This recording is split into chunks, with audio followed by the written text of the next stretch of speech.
This homestand began against the St. Louis Cardinals, a 5-game series in 4 days. The Pirates were a game and a half out of first place. But today, as we get set to have lunch with the Bucks at PNC Park and wrap up this homestand, Pirates going for a 3-game sweep against the Marlins. The Pirates find themselves 3 games up on the St. Louis Cardinals. Your first place Pirates going at it again here today. Hi again, everybody, along with Bob Walk. I'm Tim Neverett. Robbie Ince-Mikowski will join us from downstairs in just a bit. But a 4.5-game swing, Bob, that's huge in the standings. This has been an unbelievable homestand. The crowds have been so electric, going crazy, and why they like looking at those standings and seeing their Bucks in first place in August. Something special right now. Well, the crowd should like the pitching matchup this afternoon. It is a battle of young guns and a rematch between Jose Fernandez, 14th overall pick in 2011. Garrett Cole, the number 1 pick in 2011. Cole has allowed 3 runs or less in his last 10 starts. And in spite of the fact he didn't get a win against Miami, he did pitch very, very well. This should be a close, low-scoring game when these two guys hook up. They're going to be going at each other for a number of years now. Cole, with all that power, he's getting better. It seems like every time he goes out, really evolving as a pitcher, mixing in a lot more breaking balls. And then, of course, we got a good look at Fernandez down in Miami. He was outstanding also. So this is a matchup that I think a lot of people all around the country are going to be watching this afternoon. 2 young pitchers who throw a lot of strikes and throw them hard. It's a matinee at the ballpark. Lunch with the Bucks. Pirates going for the sweep when we come back.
Well, 2 Sundays ago, Jose Fernandez struck out 13 Pirates. He struck out 14 Cleveland Indians in his next start, setting a Marlins franchise record. And Garrett Cole trying to get even with him. The only blemish for Gerrit Cole 2 Sundays ago. And the first matchup was he gave up a home run to Giancarlo Stanton that broke a 2-2 tie, and the Marlins would win that game 3-2.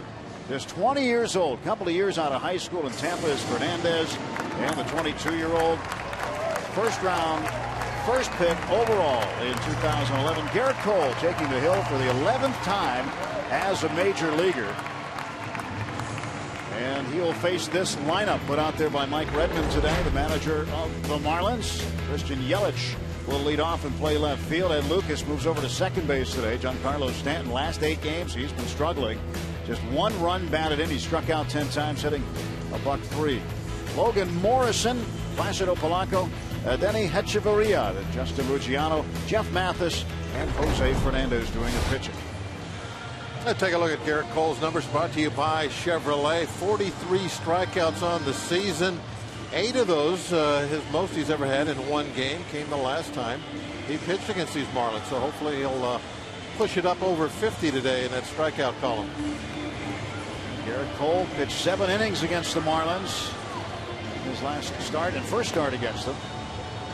And in his 10 starts as a big leaguer, he has held the opposition to 3 runs or fewer, and that is saying something for a guy getting his first taste of Major League Baseball. Take a look at the advanced scouting report of Gerrit Cole. See the average velocity of that fastball, 95.8. That's if not the best in baseball, still it's pretty close to it. He's been leading that department for a long time. At 137 off the curveball, that's a very low opposition batting average. I think that's one of the things you're going to see more and more as he goes through his career. These first couple of years, that curveball will become a much bigger pitch for him, and because of that, you're going to see those strikeout totals get up into the double figures eventually. 8 is the most he's had so far through his first 10 big league games. Defensively for the Pirates in the outfield, Alex Presley is in left field. Starling Marte in center. Josh Harrison in right. Andrew McCutchen, a sore right shoulder today. Alvarez and Barmes, Walker and Jones, and Tony Sanchez doing the catching for Gerrit Cole. So Marte moves over to the bigger part of the field in center today. Sanchez getting the start, the day game after the night game. And Gerrit Cole ready to go, facing Christian Yelich. We're underway with ball 1.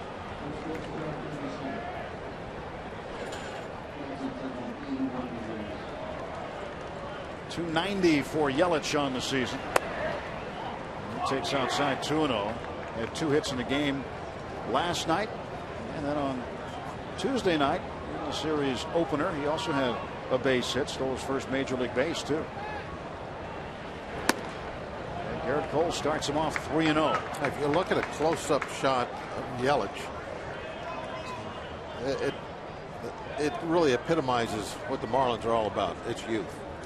I mean, he looks like he should be an American Legion game or something like that. I mean, that's what they are right now. They're going through this big youth movement, and they put a lot of youngsters out on the field at the same time. Yelich is one of those, but also at the same time, you can see the promise in all these guys. Very talented, very athletic. Yelich is 21, and look how young he looks. Yeah, you're right about that. He looks like he should be playing Legion ball. Looks like he stepped off a high school field. But that's on the other end of the spectrum. Here's Ed Lucas, who's a 31-year-old rookie, getting his first taste of the big leagues. He is out of Dartmouth College. And Cole throws his first strike of the game. 96 miles an hour.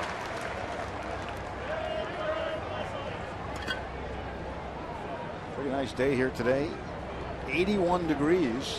Humid day. Humid, a little overcast. Yeah. 0-1 pitch to Lucas. The balls have 2 strikes. The last pitch looked like a slider, the way the ball was cutting, taking off, 92 miles an hour. That's about his slider speed. And that ball really looked like it moved a ton away from the hitter.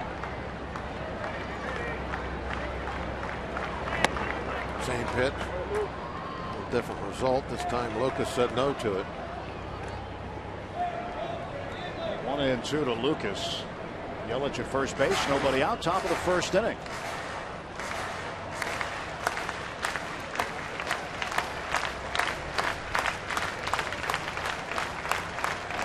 There's the 1-2 pitch. Nope. They'll throw to first instead. The bright orange uniforms of the Marlins. Those would be popular here in Western Pennsylvania in the month of November, don't you think? Good deer hunting gear. As long as it's warm out, they're short sleeve. You will be seen in the woods if you wear a Marlins orange jersey. They stand out. 1-2 pitch coming from Garrett Cole. He'll throw to first again, and Yelich back. The Marlins kind of tweaking their team colors when they moved into the new ballpark last season. Getting a little different look, but still very Florida-like, obviously. They wore these same uniforms on Tuesday night. A ground ball toward Walker. We'll have one play. There's one out. That was already by him. Really jamming the Lucas. He didn't hit it very hard. The ball took a long time to get to Walker, so he just couldn't take the chance early in the ball game of going after the lead runner. He might end up with nobody if he doesn't get Yelich and that sets him up, of course, for a big inning. So get one out. Get one out for sure. Giancarlo Stanton.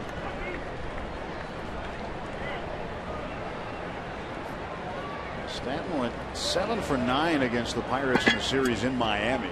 Hasn't been as lucky here. They really went into a big slump after the Pirates left Miami. Rip foul for a strike. Like 2 for 25 or something when he came into town. Just really hadn't been hitting anything. He was 2 for 25 coming into last night's game. Ended up going 1 for 4. So he's 3 for his last 29. 1 out, 1 on. Garrett Cole set, and the 0-1. 1 ball and 1 strike. Tony Sanchez given the start today, and Tony preparing in that backup role now that Michael McHenry is out for the rest of the season. The knee surgery, and Tony still smiling every day. This is not getting old to him anytime soon. He loves being here. Why wouldn't he? Studies hard, works alongside Russell Martin in the clubhouse, even the nights that he is not catching. Sits in on the pitchers' meetings. Just continues to learn how to prepare. Nice stop here by Sanchez. Yeah, really.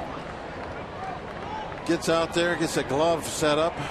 It's hard to slide that far outside. When the pitcher's throwing that hard. How many times? Stanton toward the right field line. Josh Harrison lays out. He's not going to get it. Yelich is going to come around and score. And that is the first extra base hit in this ballpark for Stanton. He has never had more than a single here. And now he has an RBI double. And the Marlins on the board 1-0. Well, Jay Hayes thinking that he had a shot at it, and he laid out for it.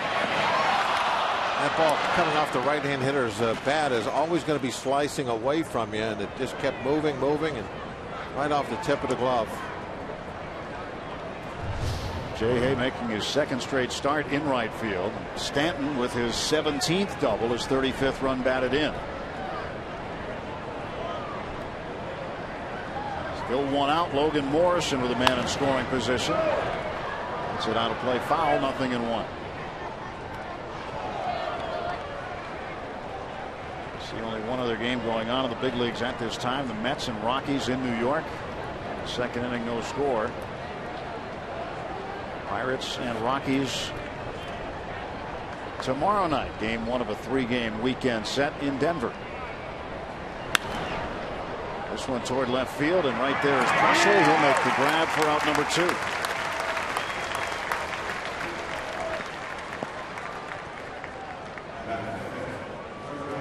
Marlins have scored first in each of the 3 games played during this series.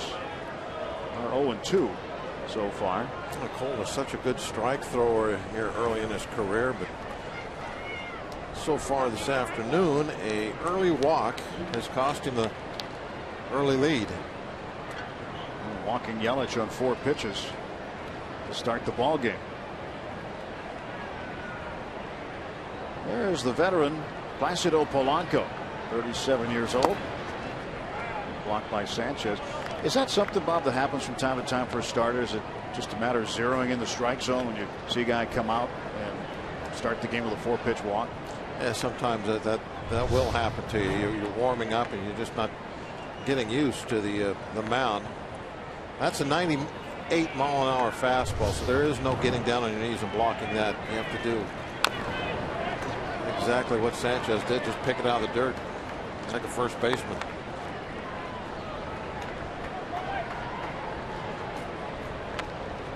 Sometimes I don't think it's as true as it used to be.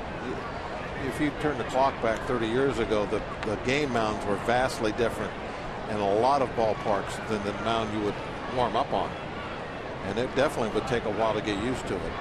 But I think Major League Baseball has really tried to make them much more uniform than in the past, so you don't have that adjustment you have to make when you come in from the pen. But I'm sure they're still not identical, and you do have to, the slope might be a little different, and that's really what affects your mechanics. Is it, how steep is it, how high is the mound?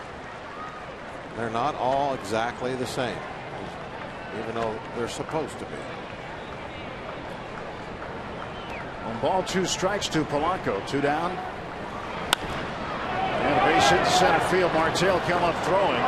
Stanton is going to score, and Marte misplays it in center field. It's 2-0 Miami. Marte perhaps was thinking about the throw before he caught the ball. That's exactly what he was doing. It. He was thinking about it. He's got that great arm. He loves, when there's a challenge presented to him as far as throwing. And right here, he was thinking of nothing but the throw to the plate and forgot the baseball. In the Allegheny Health Network Supermo, you see the contact that was made off the bat of Polanco. Single for Polanco, an RBI, and then the error on Marte. And McCutchen a late scratch today, discomfort in his right shoulder, so he was unable to go. And Danny Echeverria fouls this pitch off. Talented shortstop. Well, we've seen Garrett Cole get in trouble in the first inning, then come back and really settle down, and that's what he now needs to do after giving up 2 runs here. 0-1 pitch to Echeverria.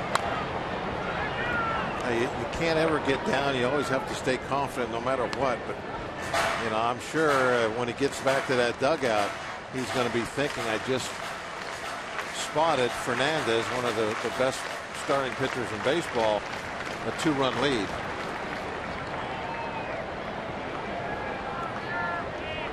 And at this point on, you have to tell yourself, okay, I've bent a little bit. Now I got to be perfect. Got to draw a line. Fernandez is looking on. He'll have 2 runs to play with right away. Oh, that was Yelich. I'm sorry. Fouled out of play. The count stays 0-2. Triple digits for Cole, 100 miles an hour. His 21st pitch. There you see a great shot of the 4-seam fastball grip. He's just going to be pulling straight back on those seams and let that ball ride. Sanchez with another block. Ball and 2 strikes now to Echeverria. Sanchez wants to make sure he's on the right page. When you've got a guy throwing the ball 100 at you, you better be on the right page, especially with a guy in scoring position.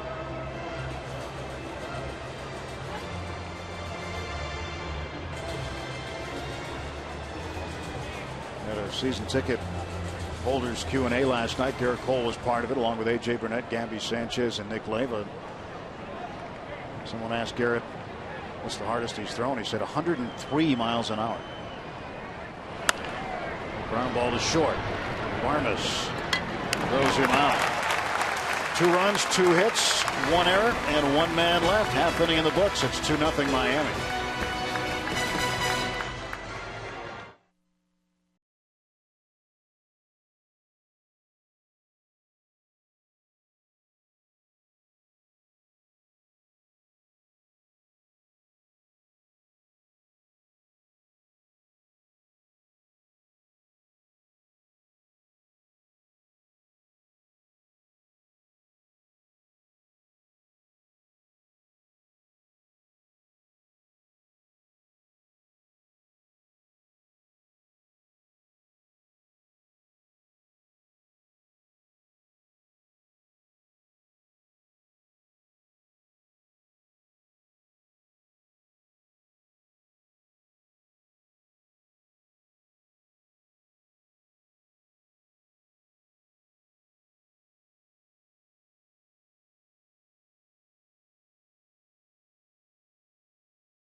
Two 2-0 Marlins. Bottom of the first inning. Starling Marte getting set to lead off. Alex Presley to follow. We take a look at the Pirates Toyota starting lineup. Marte leading off, then Presley. Walker in the third spot.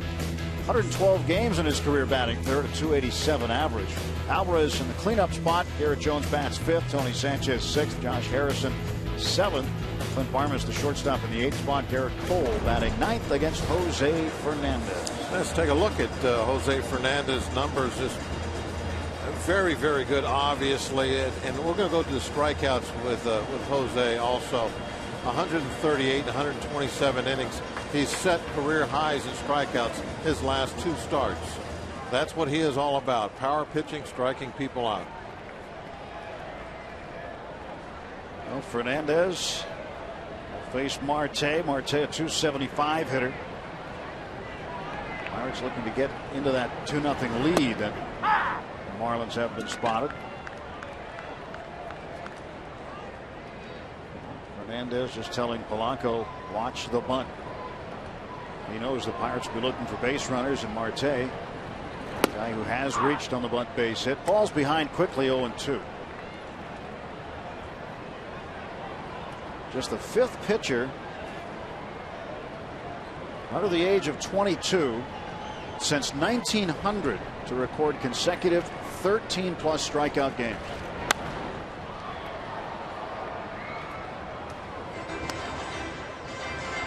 Allegheny Health Network injury update today. Andrew McCutchen moved from the lineup, discomfort in his right shoulder. Day-to-day status more than likely back in the lineup tomorrow night in Colorado, but a rest day for McCutchen today. And Marte down on strikes. There is strikeout number 1 for Jose Fernandez. You don't want to see it, but we're probably going to. A lot of strikeouts this afternoon.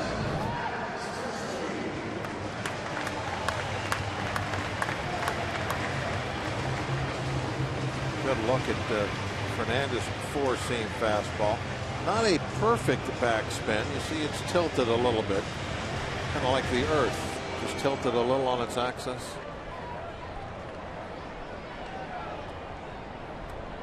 That's why we have seasons. That was a nice piece of science you just put in there.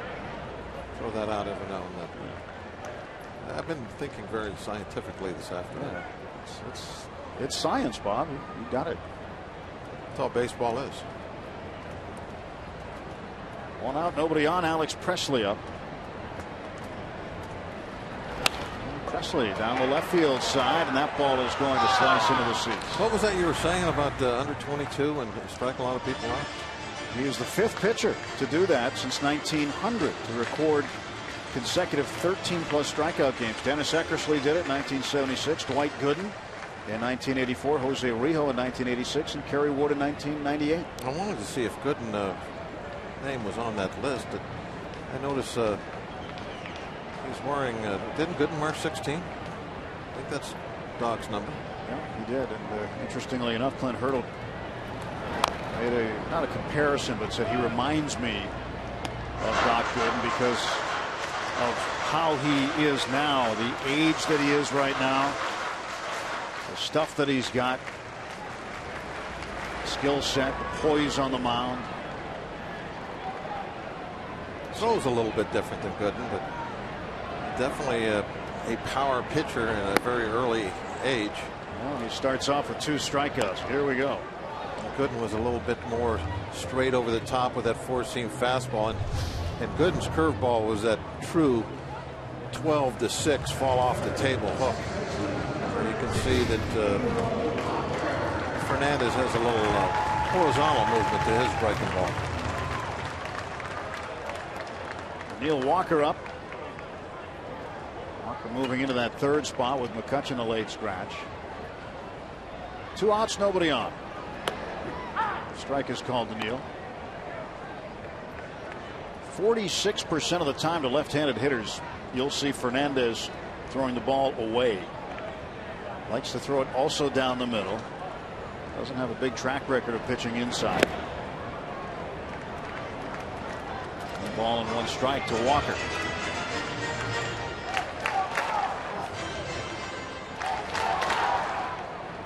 Fernandez, born in Santa Clara, Cuba. Tried 4 different times to defect. Was caught 3 times, imprisoned 3 times. Not for long periods of time. The longest time was 2 months. The last time he was imprisoned by the Cuban government. Pitch outside, and this as a young high school kid.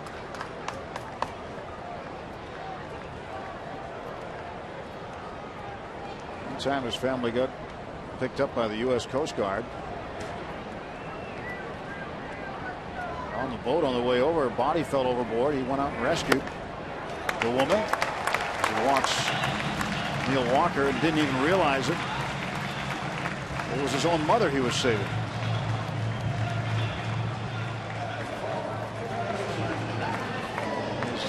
A pretty impressive scouting report, too.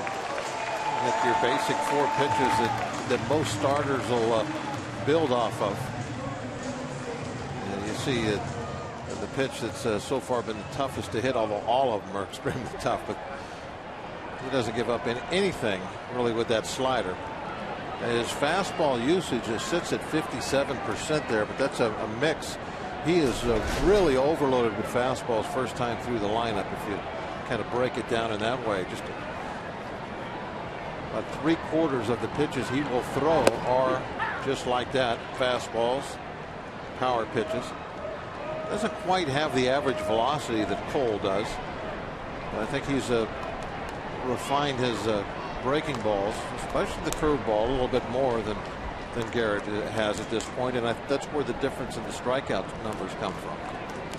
0-1 pitch to Alvarez.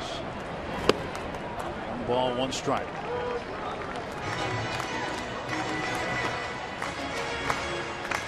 Pedro's last home run came on July 29th against the Cardinals. National League leader with 27. 73 runs batted in for Pedro. 1 on and 2 out, bottom of the first, 2-0 Miami.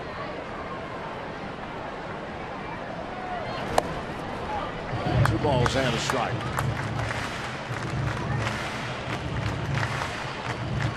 Fernandez ended up settling in Tampa, Florida, to Alonzo High School there.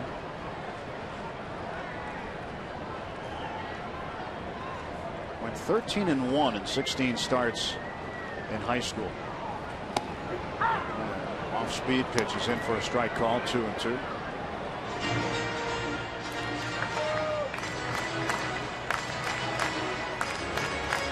Hernandez accelerated his learning of English, had 3 English classes a day, and then watched a lot of TV and taught himself the rest. So he's pretty fluent in English after just being in the United States for a short period of time.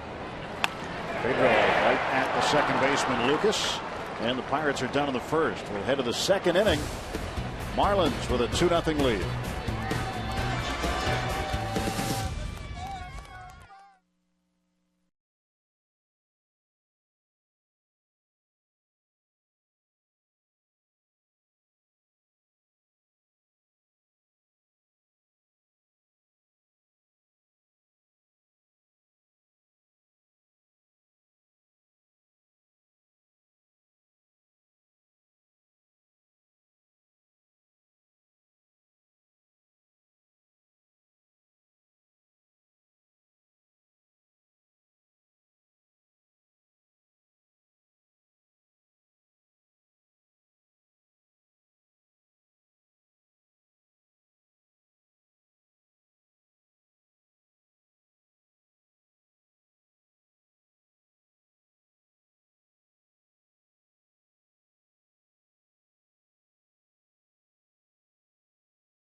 Pirates Baseball on Root Sports is brought to you by Toyota. Now's the time to go places with Toyota. Visit buyatoyota.com for special offers. And by PNC Bank for the achiever in you. Let's go Bucs! Going fishing today. What's on the menu? Some fresh marlin, perhaps? That's the hat of the day so far. McCutchen setting this one out. Pirates down 2-0, top of the second inning. Garrett Cole shut down the Marlins now after giving up 2. He walked the leadoff man Yelich and came around to bite it. Ground ball right to Pedro Alvarez. And he throws out Justin Ruggiano to start the inning. So a quick out. Good way to start for Garrett Cole in the second. AT&T tweet: is the approach different for a pitcher when he's being caught by a different catcher? Yeah, I think it's different in different situations. In here, you know, these two guys know each other pretty well. They have a relationship going back into the minor leagues. So I don't think there's that much of a difference. But if you have a young guy coming up and you've been in the league a long time, you are definitely going to have to spend more of your time now calling your own game. You're not going to be meshing. For instance, last year, I'm trying to think on my mind. Help me out. The catcher, Rod Barajas. Yeah, I'm sorry. Mathis hits this one to left field for a second quick out. When Barajas caught AJ, they felt very comfortable with each other. I'm sure AJ felt very comfortable because of their times, their success that they had going back into the Toronto Blue Jays days. So I definitely think that you change, your outlook, your mental outlook on the game, and what you're thinking about when you're on the mound, depending on who might be behind the plate. Somebody you've thrown 100 games to, you're very comfortable with. It's very easy. You guys are always thinking about the same stuff. Somebody that you've never had back there, it changes it a great deal. You're having to call just about every pitch. So I think that's something that with a young catcher, with Tony coming up this year at the end of the season, it will be a factor with a lot of our pitchers, but maybe not Garrett Cole because of their history in the minor leagues with each other. I was just glad you were able to remember all the way back to Rod Barajas. Yeah, no, it was a long time back. Thanks for helping me out. A little while ago. Sometimes the memory needs to be jarred. Fernandez out on strikes, and that's more like the inning Gerrit Cole has wanted. 1, 2, 3, and we go to the bottom of the second inning.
Go to the Pirates half of the second inning at PNC Park.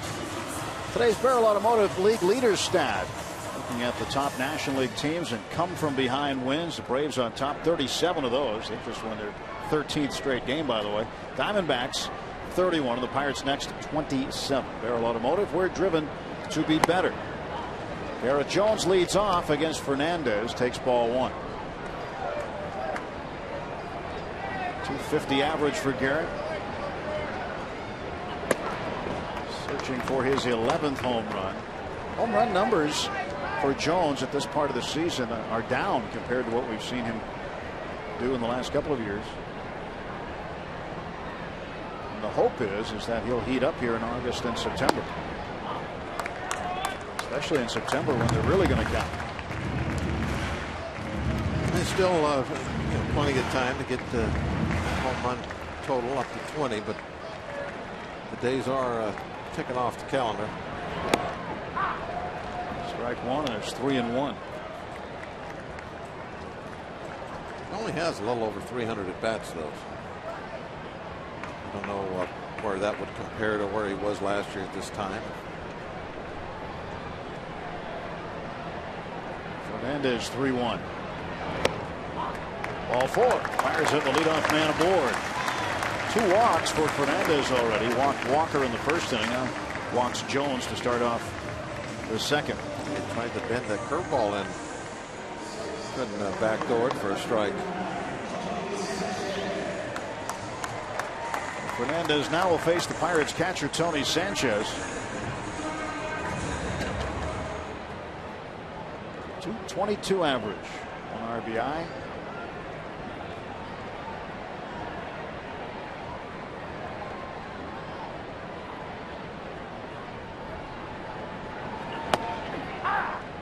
On the outside edge. That's where Fernandez likes to live, is on that outside corner. He's been changing a little bit, though, as the season's going on. Right. He's every month working the ball in more and more and more. Now he's just about the same inside outside the last month. And that's, I think something every pitcher at this level has to go through. They have to learn that you can't just stay outside. You got to throw the ball in.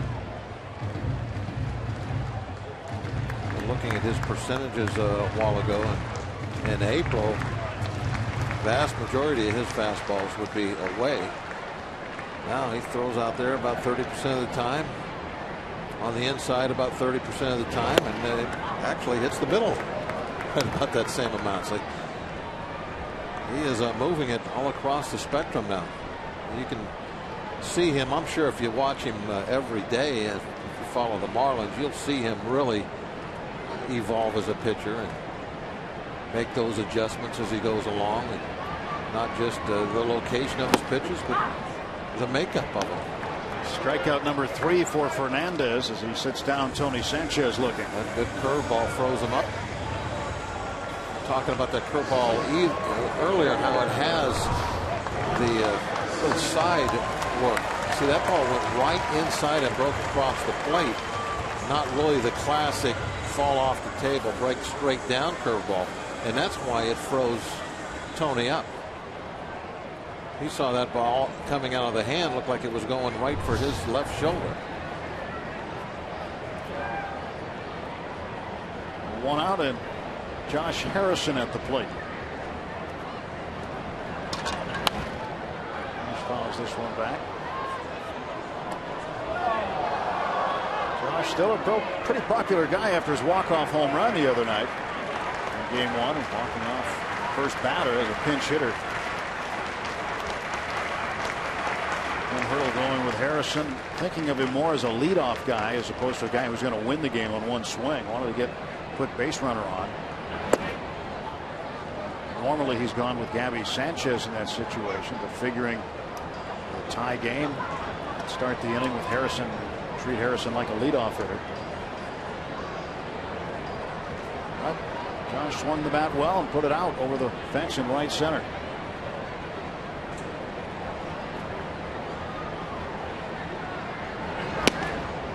Two and one. Harrison, super utility guy. He can play pretty much anywhere. And if you ask him where he prefers to play, I'll tell you it doesn't matter. Which I think, as far as the manager is concerned, would be the right answer. If you ask him where he prefers to play, he's going to say Pittsburgh.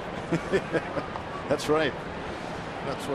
That's going to be his answer. Up and down between AAA and the Pirates 5 times this year. Last year he was with the big club the whole year. That's inside, gets away, and down to second base goes Garrett Jones. Fernandez looking at his hand after he threw that ball slipping out. Not sure what it was. It was just 83 miles an hour. I'm guessing it was a breaking ball that just popped out of his hand early. Didn't break at all.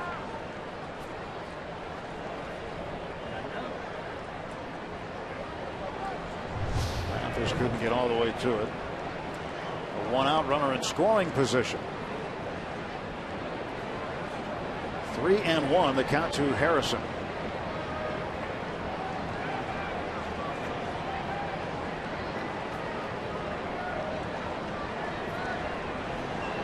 Jay Hay getting ready for the pitch from Fernandez.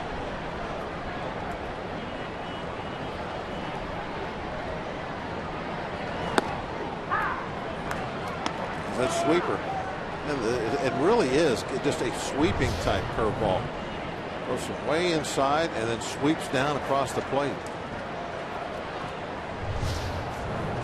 That's his secondary pitch. His primary one's a fastball, but kind of a wipeout breaking ball right now. And terrific movement on it.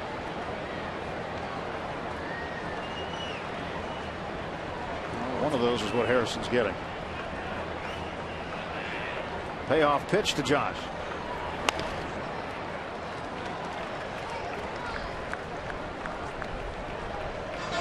Anytime there's somebody at second base, you see him going through all those different signs. If you remember back to the beginning of this homestand, the Cardinals were doing that every single time, even with no base runners on. I think they're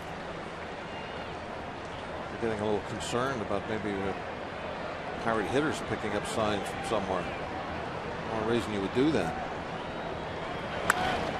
3-2 is lifted on the infield. Fernandez, kind of an awkward looking catch, but he made it nonetheless, and there are 2 out. This is the kind of, there's very few times where a pitcher should ever get involved in a pop fly, but this is one of them where the hitter gets really sawed off and the ball just doesn't get very high in the air. And the last thing you want is that ball to hit the grass. So you got to get out there and try to make that catch. Oh, it really sawed off. That ball was down well below the label.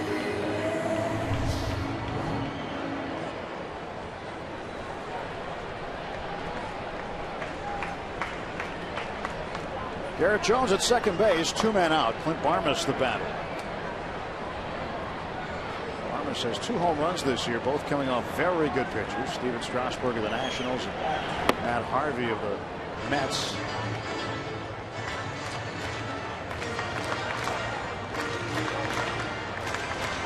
Good young starting pitcher coming into baseball, isn't it? Yeah, there really is. Just mentioned 2 of them, obviously, and a third. Just threw that fastball.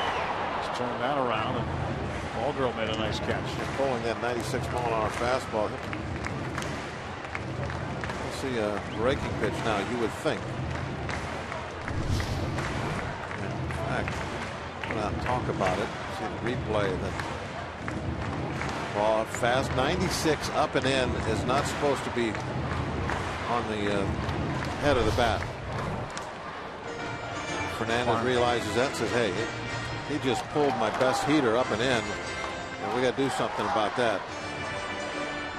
So you go slow and you move the ball away. That's counteract that. 2 outs, runner at second, 1-1 to Barmes.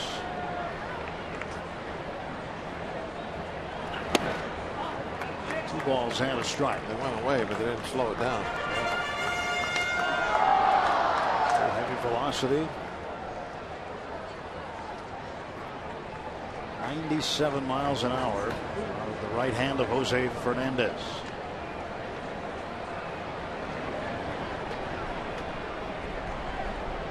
Two ball, 1 strike pitch. Back, and it's 2-2.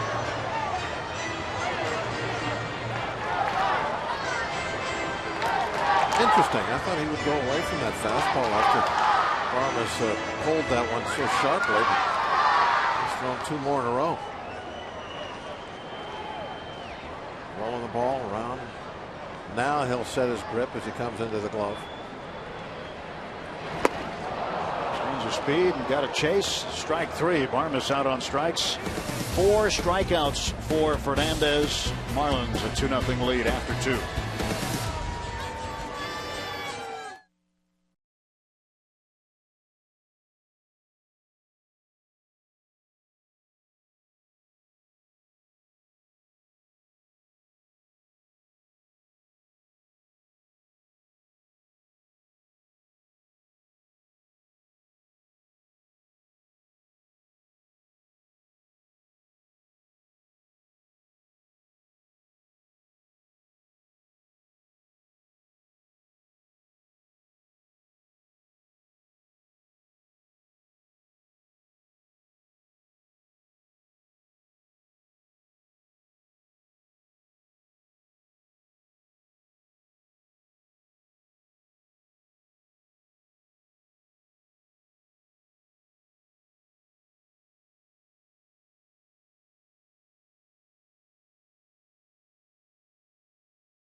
Miami lead.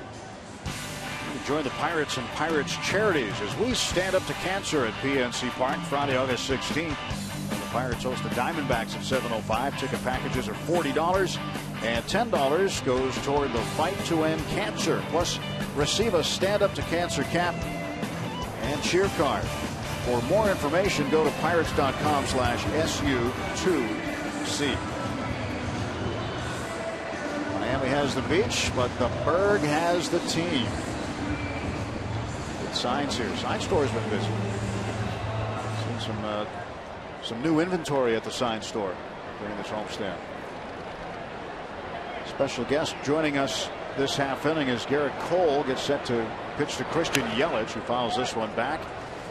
Catcher Russell Martin joining us from the Pirates dugout. Russ, how you doing today? Get a rare day off today, but the day game after the night game, especially the early day game.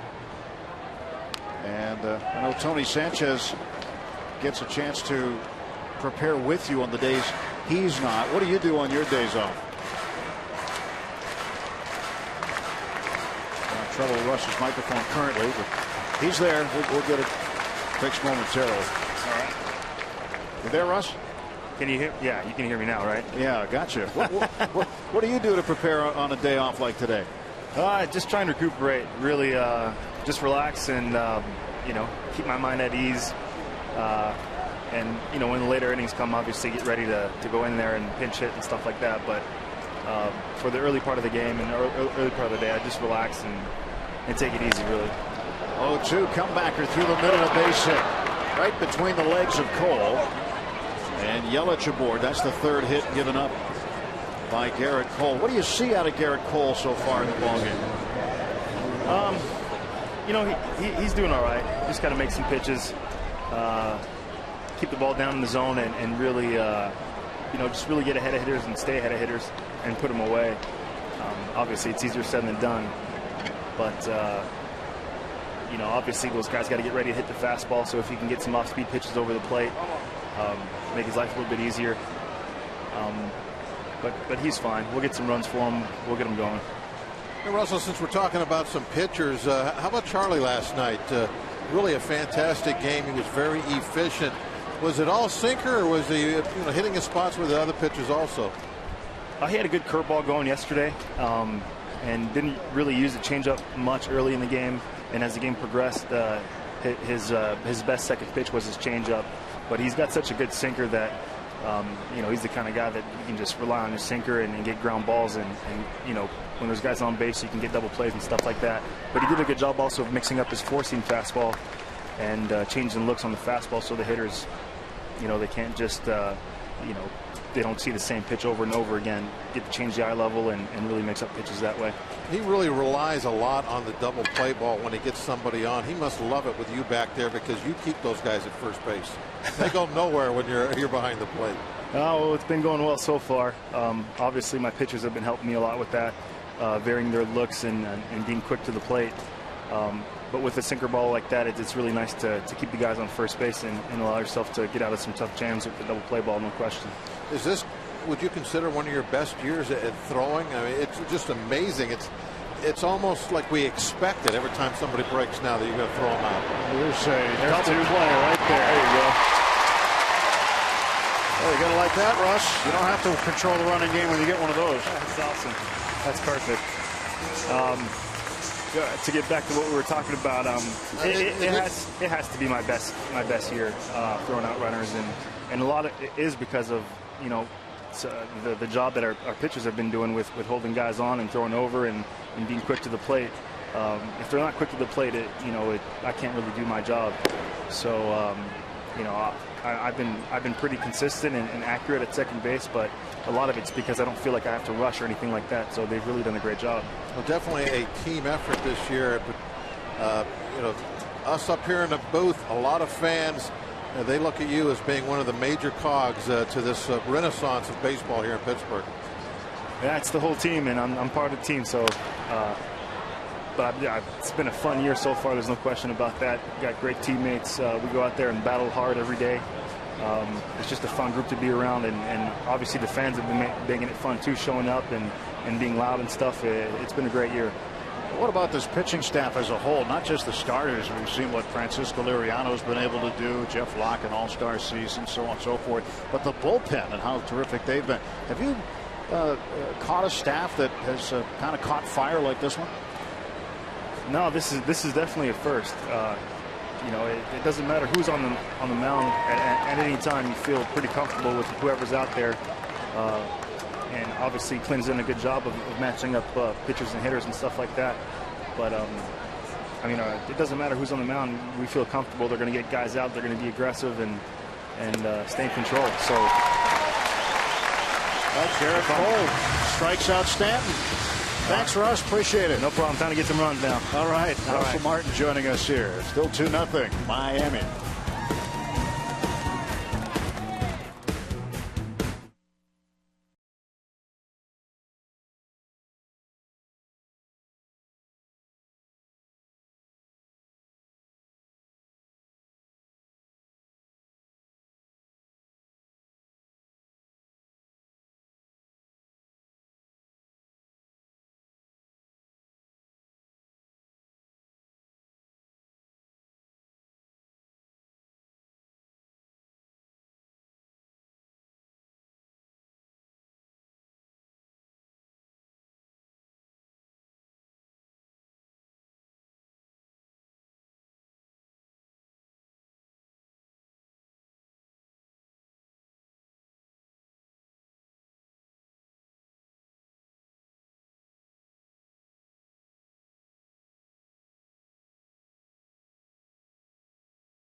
Pirates Baseball on Root Sports is brought to you by Day Automotive. We're going to make your day. Let's go, Bucks!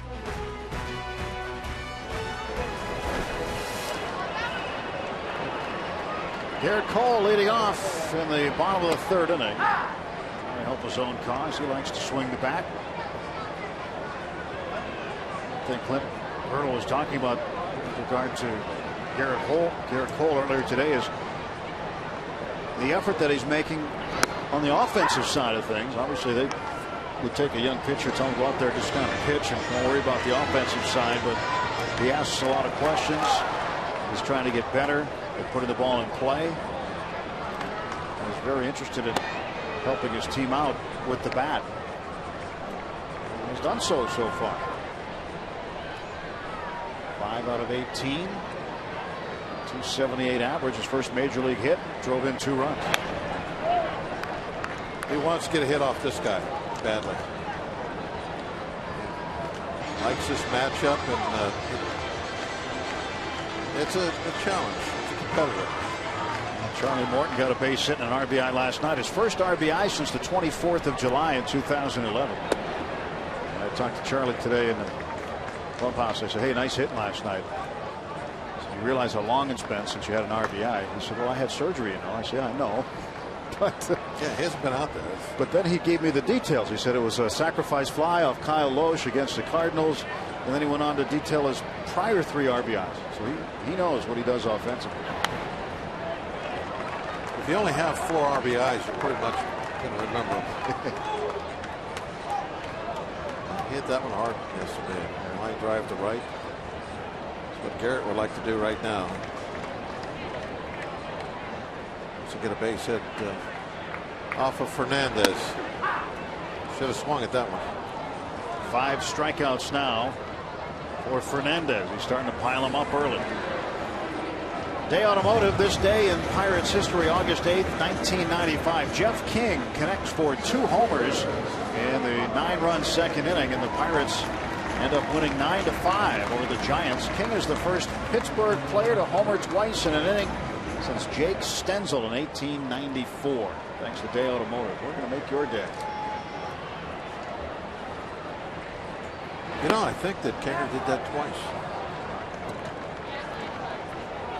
Only once on August 8th, though. Pretty amazing. Yeah. It was a different day. Well, considering the fact that it hadn't been done since 1894, and it's a rare feat anyway, to do it twice. Every 100 years comes around. Wow, that's an incredible feat. That was old Candlestick Park. He able to accomplish that feat. That was 100 years ago, too. 1903.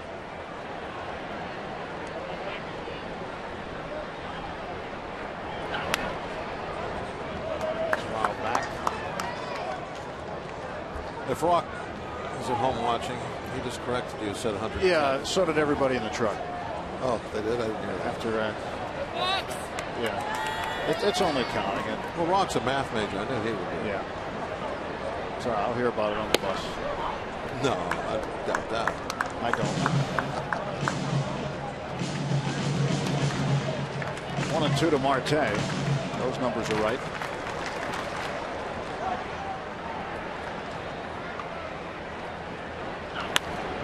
This one, a flare, and Logan Morrison is able to get to it. 2 out.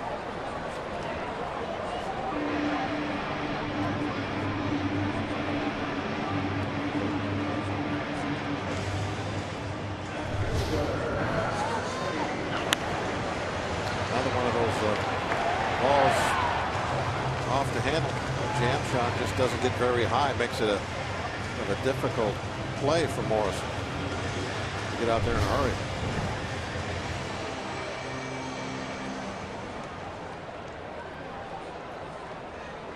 That pirate ship's been around the ballpark a lot lately.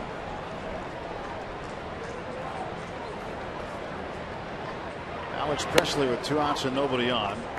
Pirates without a hit yet in the ball game.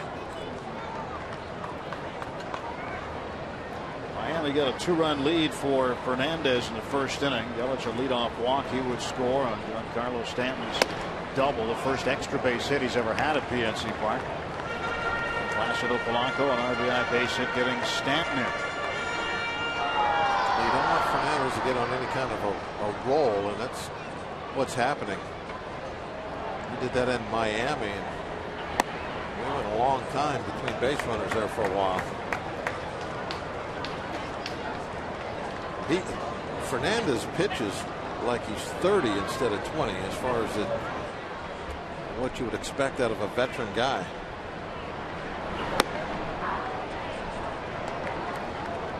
Three and 1 to Alex. Another thing about Fernandez, it's a little different than a lot of other pitchers. He doesn't necessarily like the Rosenbach. He's old fashioned. He goes right to the dirt. Ball 4, third walk he's issued. Pirates have yet to take advantage of the free passes. But 3 base runners, all via the walk. Fernandez will go right down and grab himself a big handful of dirt. By the end of the game, that right hip area on his uniform is just covered dirt mud. There he goes. Now got another big handful of it. And there's a reason for that, because growing up poor in Cuba, he became accustomed to just rubbing dirt on his hand. They didn't have rosin bags. Well, either did I growing up, but I used the rosin bag when I got to the big leagues. Well, I know. But it took you a little longer to get to the big leagues than it did him. Not much longer. But that's kind of the thing he's used to. He won't use the rosin bag.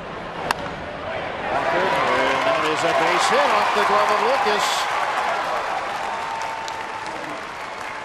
First hit of the ball game for the Pirates belongs to Neil Walker. Now the tying runs on base. The 2-out base on balls is giving us an opportunity to get a run home. We need another hit now.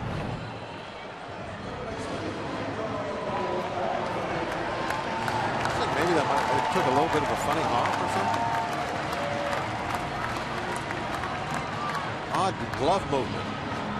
Lucas has been playing more third base than second. Donovan Solano, the regular second baseman, off today.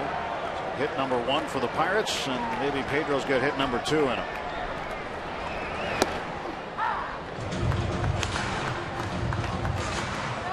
Pedro lined out to Lucas at second base in the first inning. A good time for Pedro to get back on the home run parade.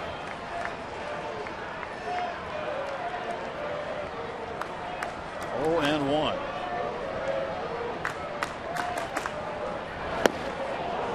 Oh, and 2.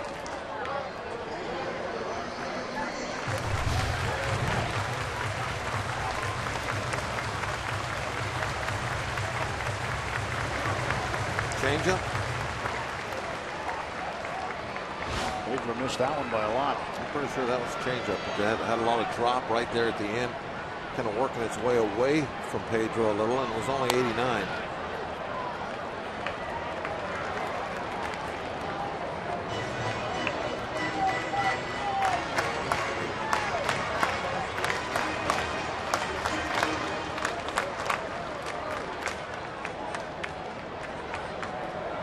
Two on, 2 out. No balls and 2 strikes to Pedro. Hernandez set. And the 0-2. Pedro works another pitch off the right-hander.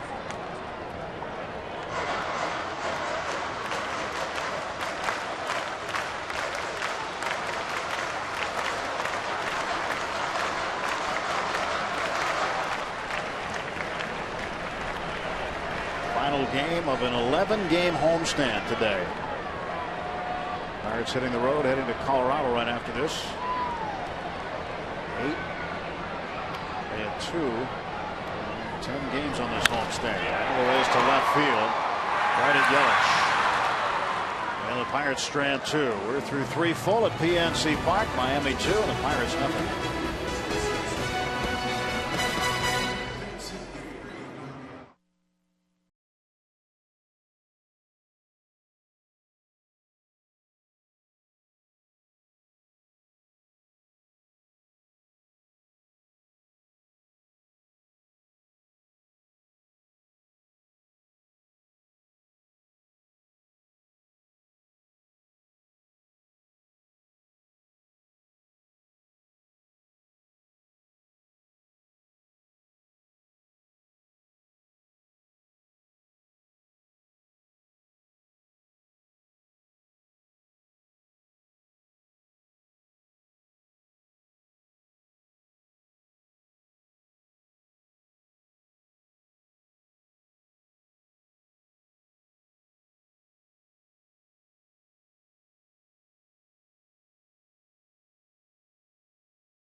Leading the Buccos.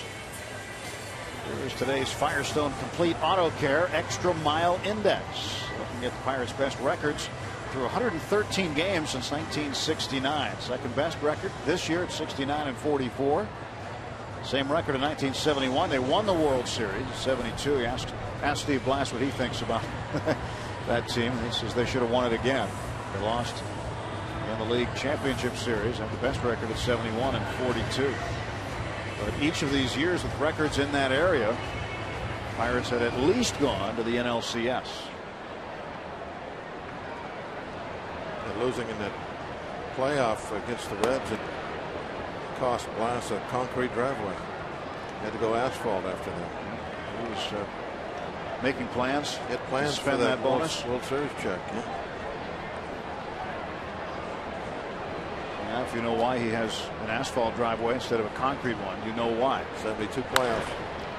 Morrison lines this one to Marte for the out.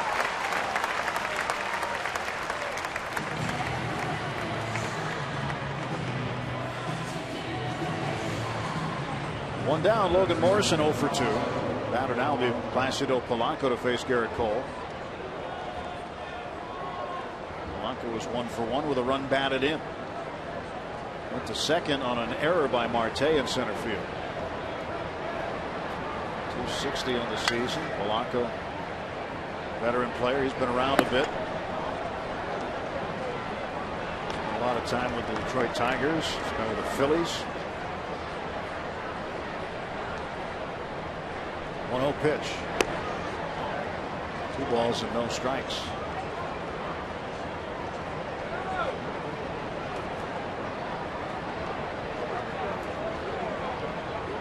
Cole's 2-0. Base hit for Polanco. He's 2 for 2.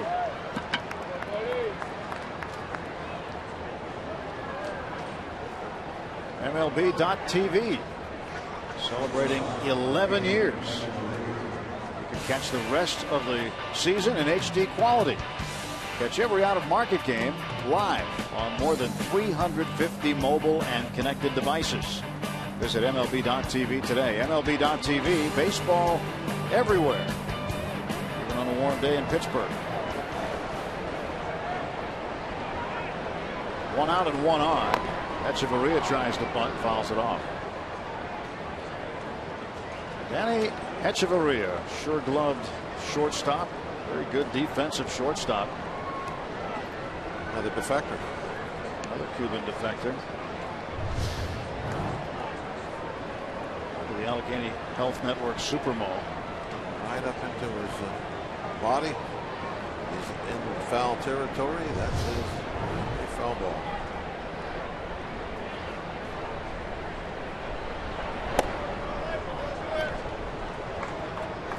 Echeverria from Santiago de Cuba, in Cuba, 23 years old. That's a big piece of that blockbuster deal the Marlins pulled off with the Blue Jays in the offseason. Said, here, you take this part of our roster, we'll take this part of your roster. And Miami wanted the younger players. Echeverria, one of those. Last year, 41 games with Toronto, he hit .254. Now he is the everyday shortstop in Miami. 1-2 now to Echeverria. He looks very gifted on defense.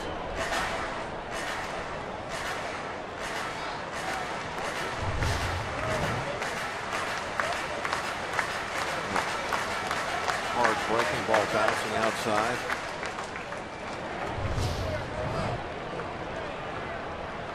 Good job of blocking the baseballs already today by Tony Sanchez.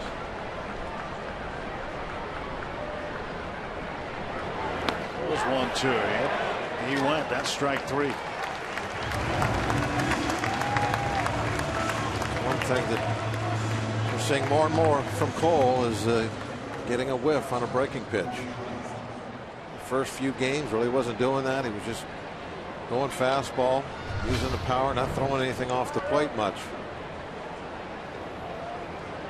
Doing that a little bit more now and getting some more strikeouts up.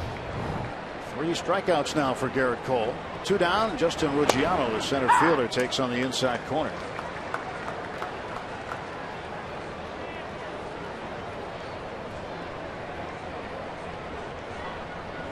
.198 the average for Ruggiano. He is 0 for 1. Rounded out to Pedro. And now he flies to center, and right there is Marte. Put it away. No runs, 1 hit. And 1 left through 3.5. It's a 2-0 Marlins lead.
Jones also, as he is getting set to lead off against Jose Fernandez. Marlins a 2-0 lead as we head to the bottom of the 4th inning. Take a look at this AT&T tweet. What types of advantages can teams and managers gain by having the same pitching matchups in back-to-back weeks? Well, it's not necessarily the matchups. It's, you know, they could be off by a game, but the hitters now have seen Fernandez. They know what his fastball looks like. They know what his breaking ball looks like. It's something other than just looking at it on film or seeing it written down on black and white. They actually have been to the plate and they got to look at it. They got to feel for it. So I think that there is an advantage to the hitters more than anything else, just because of that reason. And Earl saying the preparation part of it was a little less cumbersome because they just matched up. As a pitcher, I didn't really ever feel comfortable back to back or against the same hitters. I don't know if it's true or not, but I always feel like they got an advantage now because they've seen me very recently. They know what to expect. And you can say that it's a double-edged sword. You've seen them too, but it's different, I think, for a pitcher throwing to a hitter.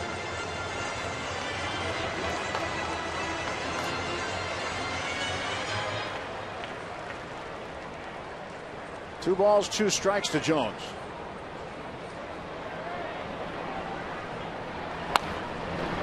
Into right field, off the glove of Morrison, and the Pirates have a base runner. Jones on for the 2nd time today. Leadoff man is aboard.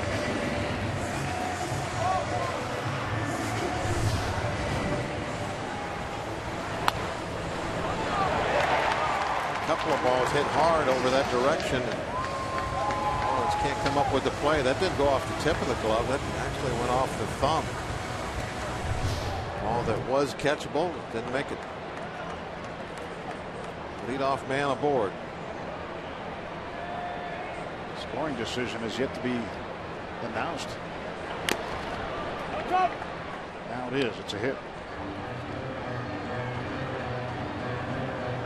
2 hits for the Pirates this afternoon. No balls and a strike to Tony Sanchez. He struck out looking in the 2nd inning.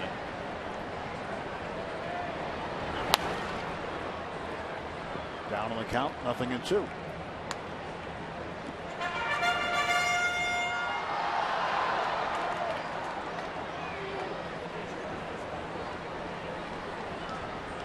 Lunch with the Bucks today. 12:35 start. Good crowd on hand for this Thursday getaway day matinee.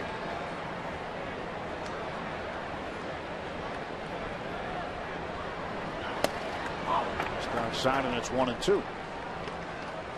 A lot of kids here today. Of course, school's still out. Another couple weeks. Getting close. 3 weeks. They'll be back. Be heading back. Good go back to school. It's time to start getting excited about that. Time to get a new backpack, right? The granddaughters are all fired up about it. New shoes, new clothes. They're going to be wearing their Pirate gear to school in the fall. They'll be wearing it proudly.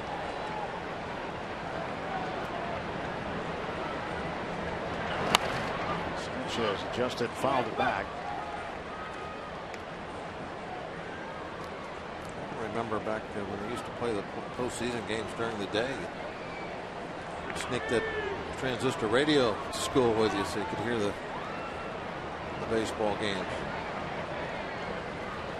Camp day. Definitely have a memory of doing that back in that 71 series.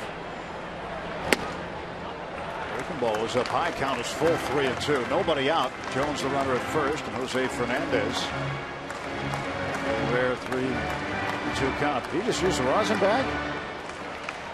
First time we've seen him use the rosin bag. Prefers the dirt, but maybe he's getting a little bit of trouble right now. They got lead off base hit, and now 3-2 count. Nobody out. Over to first base, and stepping back is Jones.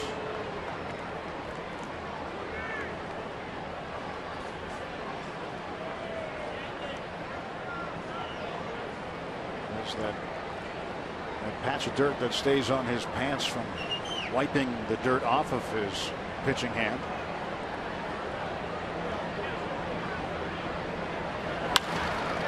Sanchez hits one high in the air to center field, fairly deep. Luciano, right in front of the warning track, makes the catch. One down.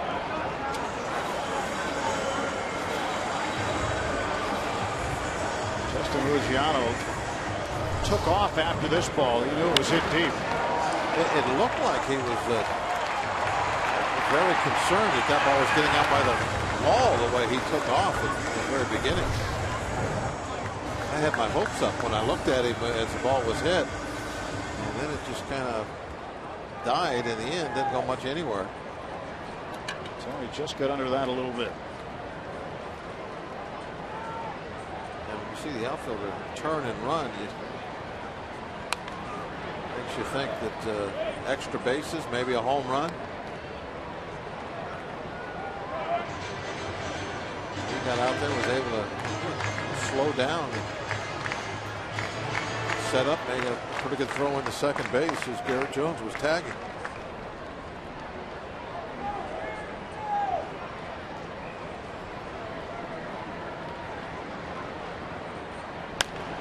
That was short. That's Faria to Lucas. And Harrison beats it out at first. They do get the force of Jones at second. 2 men out. And 1 man on. Jones did what he could to try to break up this double play. It took a long time for Echeverria to get the ball to second base. Gave Jones plenty of time to get in there on him. Big guy like Jones, you want to do your second baseman a favor and get the ball a little quicker. He caught it falling backwards and didn't get much on his throw to second. Not exactly textbook looking, was it? Oh, he is beside that play, he is a very talented glove man. He would probably like a do-over on that last one, but no do-overs in baseball.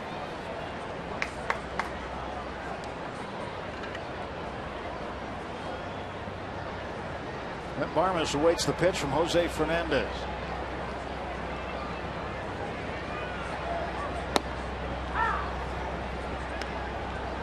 1 to 2 outs here. Does Harrison try to get second?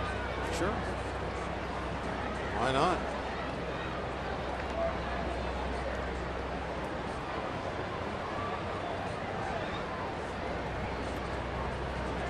That's when you're going against a pitcher like Fernandez, you try to push the envelope a little bit. It's not the guy that you probably want to sit back and try to get 3 hits in a row off of. Late time call given by Gary Cedarstrom, the home plate umpire. Fernandez was holding.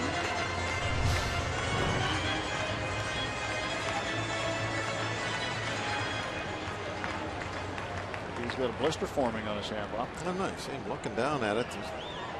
Something might be bothering him. Keep an eye on that.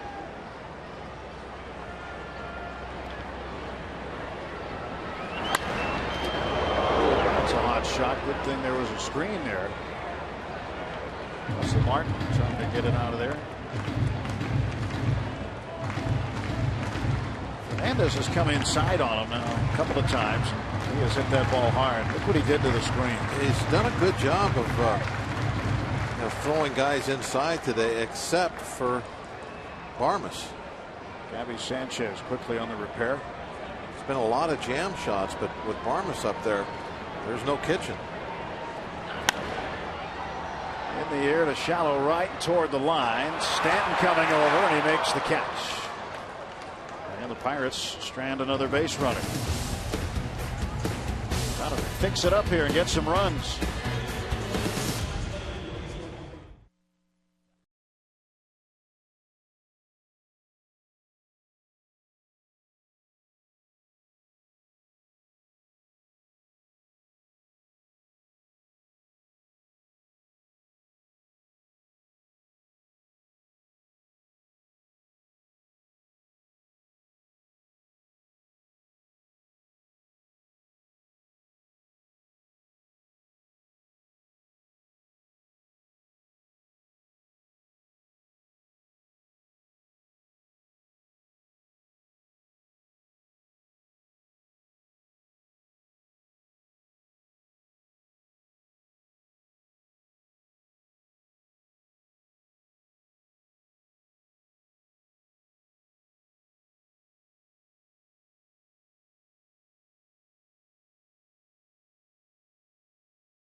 Pirates Baseball on Root Sports is brought to you by Barrel Automotive.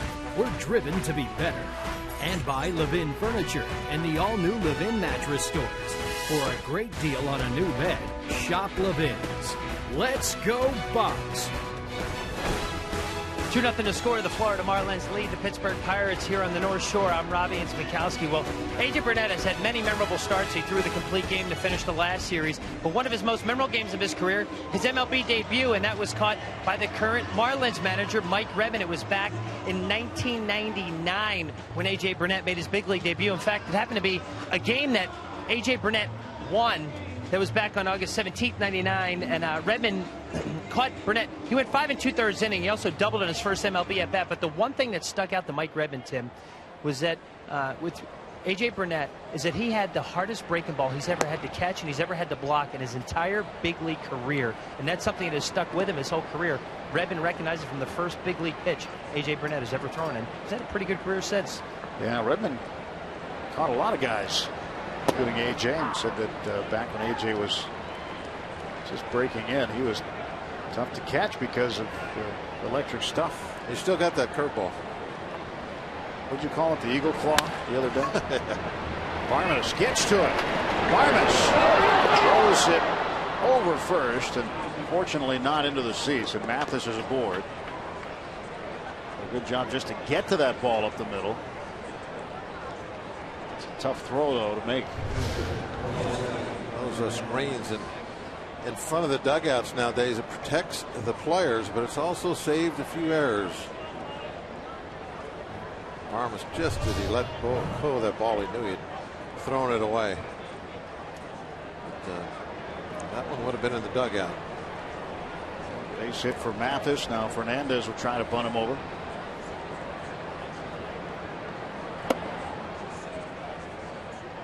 Ball one to Jose Fernandez.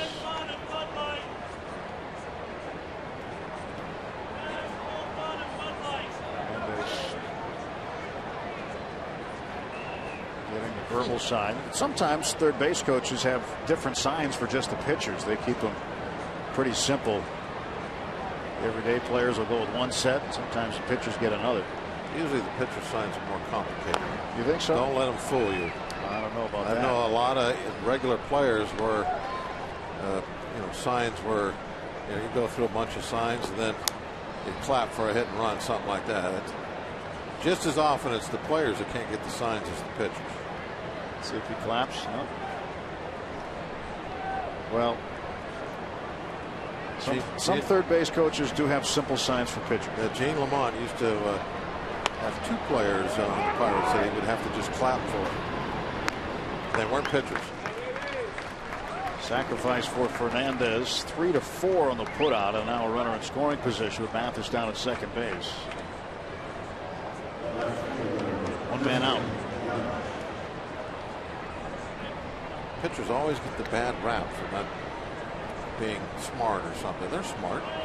Sound defensive, Bob. Yeah, I am. Because I always have heard that, and it's not true.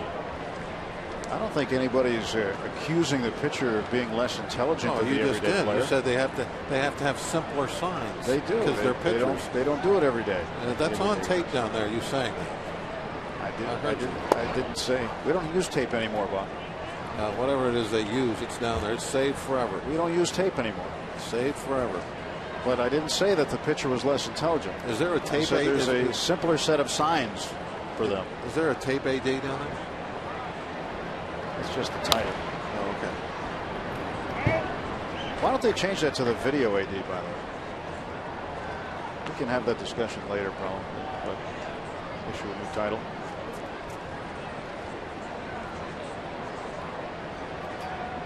Yelich has reached base safely twice.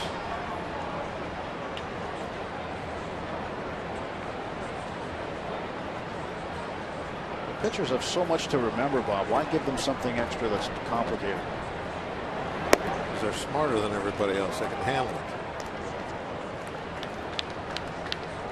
I'm sure that if you talk to a handful of pitching coaches, you're going to get some who'll agree, some who disagree, just on speaking of certain players. Oh, I agree with that. That's kind of my point. They're all the same, no matter what position they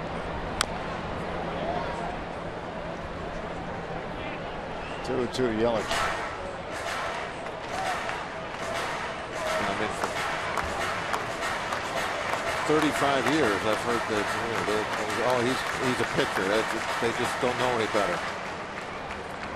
Well, I think probably that relates somewhat to the offensive game. Talk about hitting. You're talking to the band, the DH guy now. Don't go down that road either. I'm not saying that we should have it.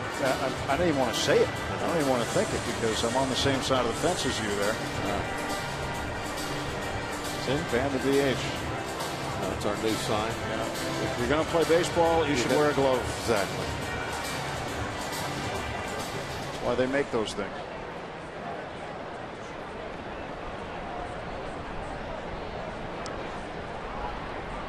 Two balls and 2 strikes. That's outside 3-2.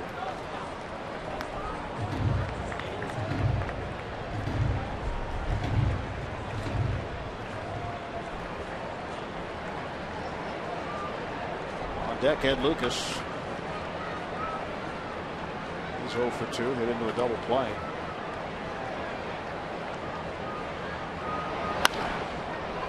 To left field, and on the run is Presley. He will not get this one. It is gone. Christian Yelich hits his first home run, and the Marlins with a 4-0 lead. I tell you what, that's an impressive first home run. Opposite field at PNC Park for a left-hand hitter is not easy. He pounded that one. First big league homer for Yelich. And that gives the Marlins a big lead with Fernandez on the hill. Slider.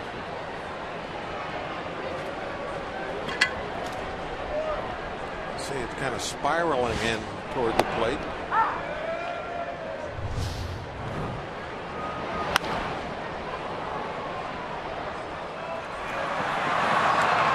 You just do not expect a left-hand hitting leadoff hitter to go deep at PNC Park the opposite way. That was an impressive home run. 21-year-old has been doing nothing but swinging the bat since he was called up to the big leagues. Swinging it very well. Had 3 hits in his first 3 major league at bats. Now he's got his first big league home run. 0-2 pitch to Lucas. 1-2. Let's see what his teammates did. Did he get the cold shoulder? Yep, pretty much. A lot of invisible high fives there. Oh, you forgot a guy, an invisible guy on the bench. Now they came through for him after that. 2 outs. Something. It's kind of like an old trick you do. Somebody hits their first one, or maybe their first one in a long time. Everybody in the dugout will start yelling at each other, silent treatment, silent treatment. They'll act like you just flew out the routine depth left field, and no big deal. Sometimes you might see the entire team run down the tunnel, and the guy comes back to an empty dugout.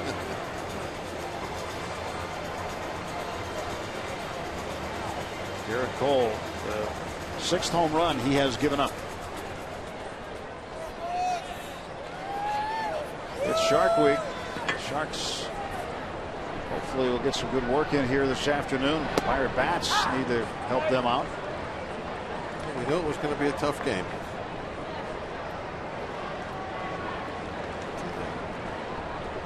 Degree of difficulty has gotten a lot greater.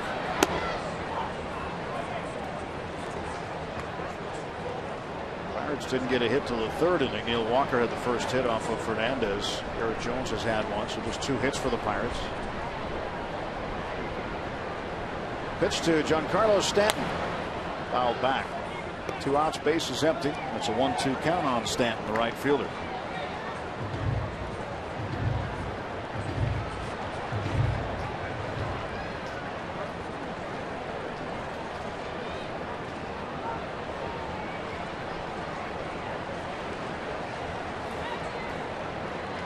0-2 pitch.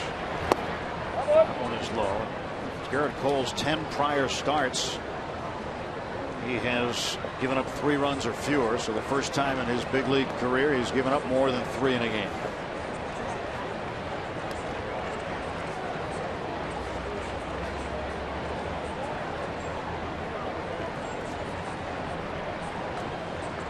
Two to Stanton. Got him looking. Strike 3. Second time Stanton has gone down on strikes. Christian Yelich, first major league home run. A 2-run shot has the Marlins out 4-0.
Given up 4 runs on 6 hits, struck out 4 in 5 innings.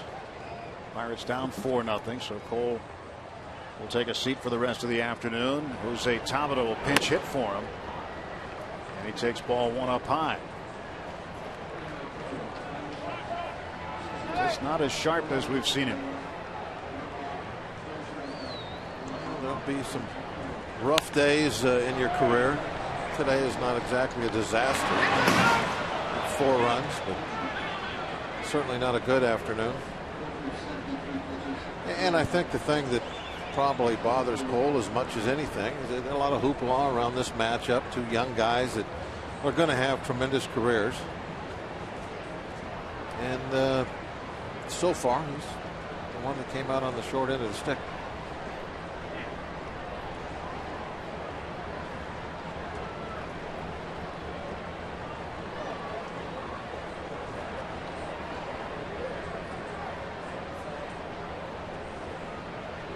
Jose Fernandez with a 1-ball 1-strike count on Jose Tabata. Yelich with a big game today. A couple of hits. He scored 2 runs.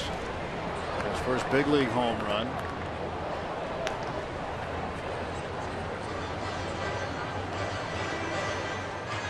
Highly touted prospect Christian Yelich. And now getting a chance to play every day. The Marlins got off to such a poor start. They decided to go with youth and bring Yelich up. Give him a chance every day.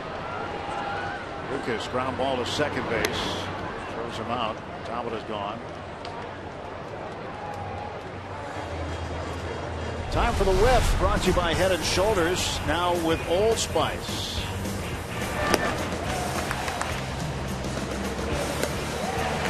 Cole getting a swing there from Echeverria, and striking out Stanton. Look, he knows the last man he faced in the 5th. Sitting down right now with Ray, talking about the good and the bad from the start. We just saw a lot of the good.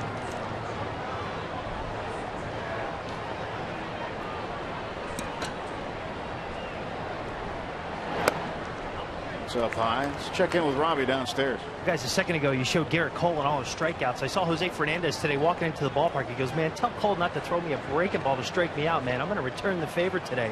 I said, well, Cole can hit a little bit, man. He says it's just dumb luck every time he's gotten hits. He goes, he's batting .286. I said, well, maybe you should throw him a curveball. You know what? Yeah, today I'm going to try to get him a curveball. That wasn't cool last time. Struck me out with the breaking pitch. And Fernandez today was not upset to return the favor. Well, Robbie, I think he used you to set up Cole because he struck out Cole with a fastball looking. Cole was looking for a breaking ball, and he froze up on that heater. Hey, I'm no expert, Bob. I'm just telling you what he told me. All right? He just said it wasn't cool that Cole gave him off speed in Miami. All right? Little mind warfare there, I think, going on between the two of them. He wanted Cole to think he's getting a breaking ball. Marte draws the one-out walk. I remember that Cole strikeout was a fastball that just froze him up down the middle. That explains it now. Got the 2 strikes, he was looking breaker. See, Fernandez just knew. He said, I'm going to talk to this guy, and he's going to go right to the clubhouse and tell Cole.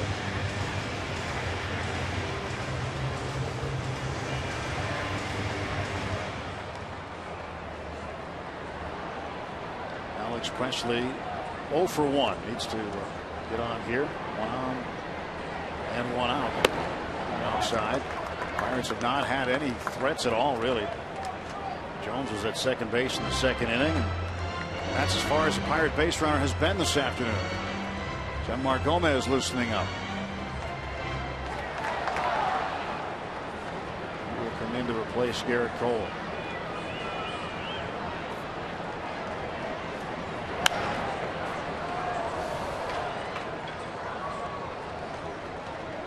Marte on the move. All the way back to first base.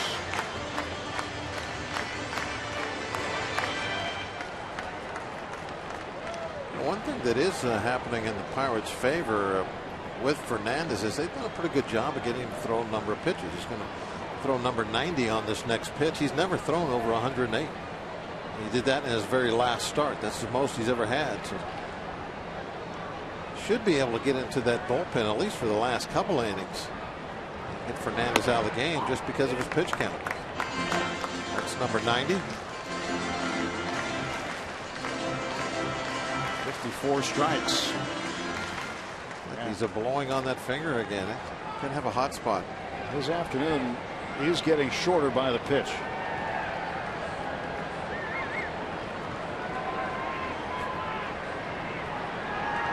Alex Presley awaits the 2-1 delivery. That one is toward the middle and through for a base hit. Well, we're kind of bragging on Echeverria's defense. He's not really showing it so far, is he? Not today. And that was a ball that should have made some kind of play on. He let that one go through clean. He's shaking his head and wondering what happened with that one. He caught a little bit of a break when it hit the mound, slowed it way down. Wow, just under the glove, not off the. I mean, he had enough reach. He just happened to have the glove in the right spot. Allegheny Health Network Supermo slowing it down for you today. It's not like that's a routine play, but it's a play that an exceptional shortstop is going to make, and that's what we understand is what Echeverria is when he's playing defense, an exceptional shortstop. But not this afternoon. We haven't seen that. First and second, 1 out. Good speed on the bases. Side to Walker. And Presley, as he's taking his lead off first base, I saw he really locked in, watching to see what Marte is going to do. If Marte takes off, he doesn't want to be left standing around first base.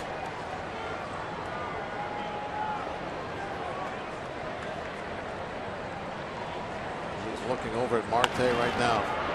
In the air to shallow left field. That ball is dunked in there for a hit. Marte turning third, coming to the plate. Nobody covering third. Presley safe, and into second base is Walker. It's 4-1.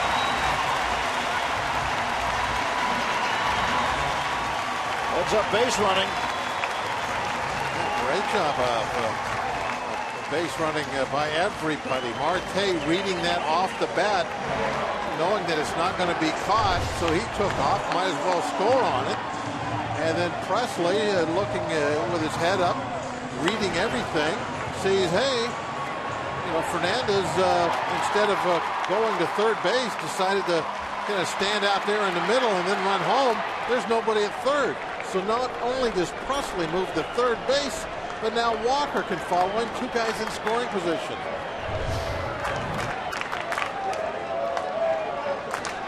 Neil Walker moving down to second base on all of that after the base hit. Oh, what a play, just that little jam shot down the line turned out to be for the Pirates. Huge play. Marlins pitching coach Chuck Hernandez just paid Fernandez a visit. Walker with a 2-hit afternoon.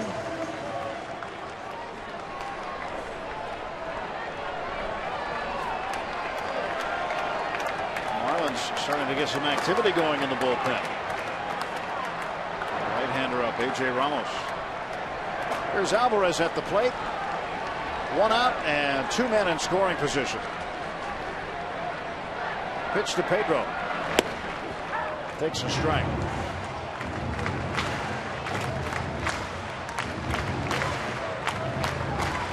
Pedro 0 for 2. Lined out twice. Once to second, once to left field.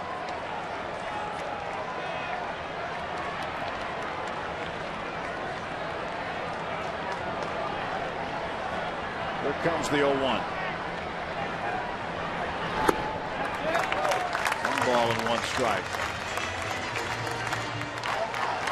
Alvarez represents the tying run.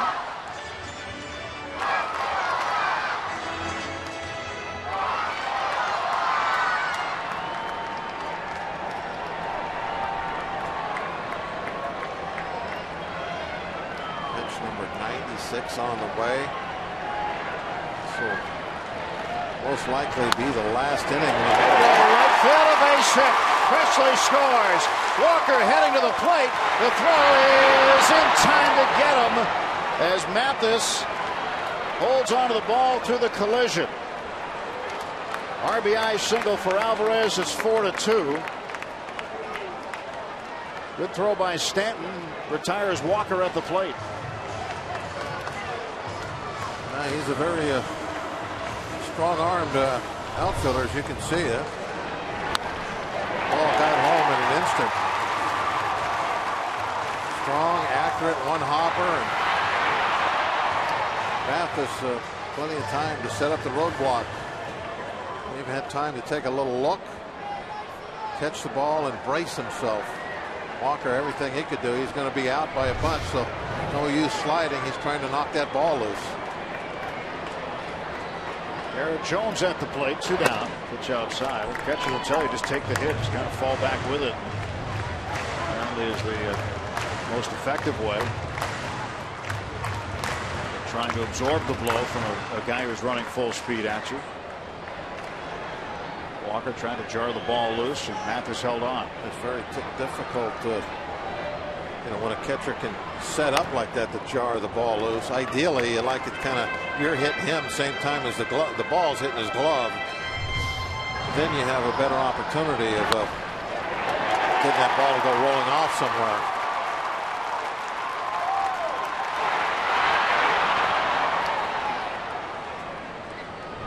When he fell backwards too, put his back right across the plate. He couldn't even touch the plate. He was laying on it. Nice throw by Stanton. 1-1 to Jones. 2 balls and a strike. Stanton, a pretty gifted baseball player. A two-way type guy. Next pitch for Jose Fernandez will be pitch number 100.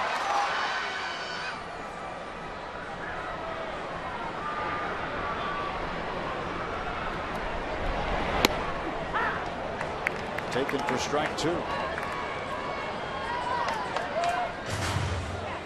2-2. Jones 1 for 1. He walked his First time up in the second inning, and then his second time up in the fourth. Got a base hit. This man is really taking his time out on the mound in between pitches now. I think he may be at the end of his tank. That fourth pitch, that was that breaking ball he just threw. Tried to backdoor it, got a call. Jones to left field. Yelich will make the catch. Pirates get 2 back. They leave a man. 3 hits in the inning. Through 5, it's a 4-2 ball game.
August 17th, the Bucks host the Arizona Diamondbacks in a special 4:05 matinee game. First 25,000 fans take home a replica batting practice cap courtesy of Kennametal. It's also an Eaton Park Scratch and Win Saturday, where all fans receive a scratch card good for prizes from Eaton Park. Pirates.com to get your tickets. Pirates back on the scoreboard. 4-2 is the score, and Jose Fernandez, who's now thrown 100 pitches, got some handshakes when he got back to the dugout, and the expression on his face after Jones had lined out to left field was one of a guy who was extremely low on the gas tank or out of gas, one or the other.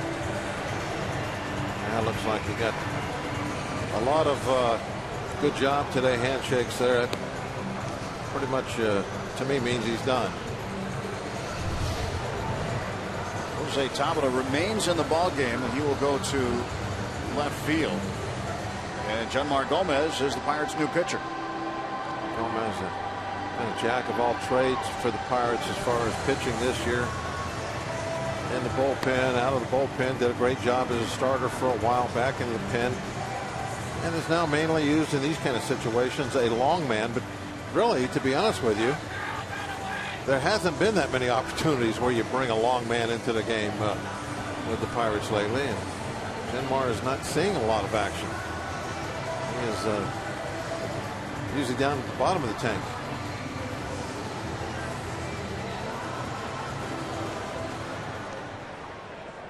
So 4-2 after 5 full to start the top of the 6th inning.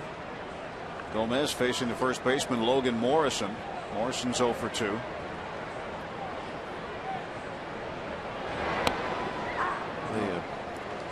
The matchup didn't really turn out to be what we thought it might. The pitcher having a great afternoon. So now it's going to be a bullpen battle. That's the way. No balls and 2 strikes to Morrison.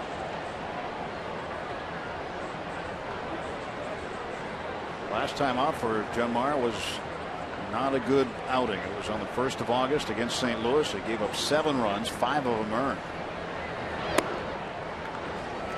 So it's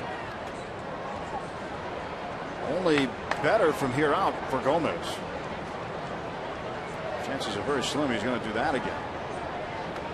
Worked a pair of scoreless innings against the Cardinals in the 30th of July. Ground ball to second base. Walker throws out Morrison, and the Marlins first baseman is 0 for 3, 1 out to start the 6th. The starters for today that we looked at, the young guns Garrett Cole and Jose Fernandez. 101 pitches for Fernandez, just 73 for Cole. They each got through 5 innings. Hits are pretty similar. Fernandez really looked like he had things going earlier in the ball game. As you just mentioned, Tim, the gas tank was empty as he walked off the field. Actually, you could see it the last couple of hitters. He started missing badly with his breaking ball on the arm side of home plate in the right-hand hitter's box. That area, he couldn't get the breaking ball to break into the strike zone. That last pitch that he threw Garrett, the target that Mathis was putting up was inside off the plate, and he threw it off the plate away. I just think the ball was coming out of his hand. They couldn't hold on to it any longer. It started slipping out. And also, and this might be some type of a story we read about tomorrow, he could have had a problem with a blister. We had some shots of that, some close-ups of him blowing on his hand and looking at something, and maybe that is why things kind of went away from him, especially control-wise there those last couple innings. Dealing with a little pain just as that ball is coming off his fingertips. Polanco bouncer to Walker. Polanco now 2 for 3 as he grounds out. And Walker with 2 infield assists to start the 6th inning. You want to stand up and watch the game? There's a shot from above the Shark Tank. Above the Shark Tank. It is Shark Week. Shark Week everywhere, even here in Pittsburgh. It'd be nice to see the bullpen get another win today. They have 24 of them. That's tops in the National League. Comeback wins are a hallmark of this team. Standing up on the rotunda again. That has been something that has turned into a common sight this summer at PNC Park. 1-1 to Hechavarria.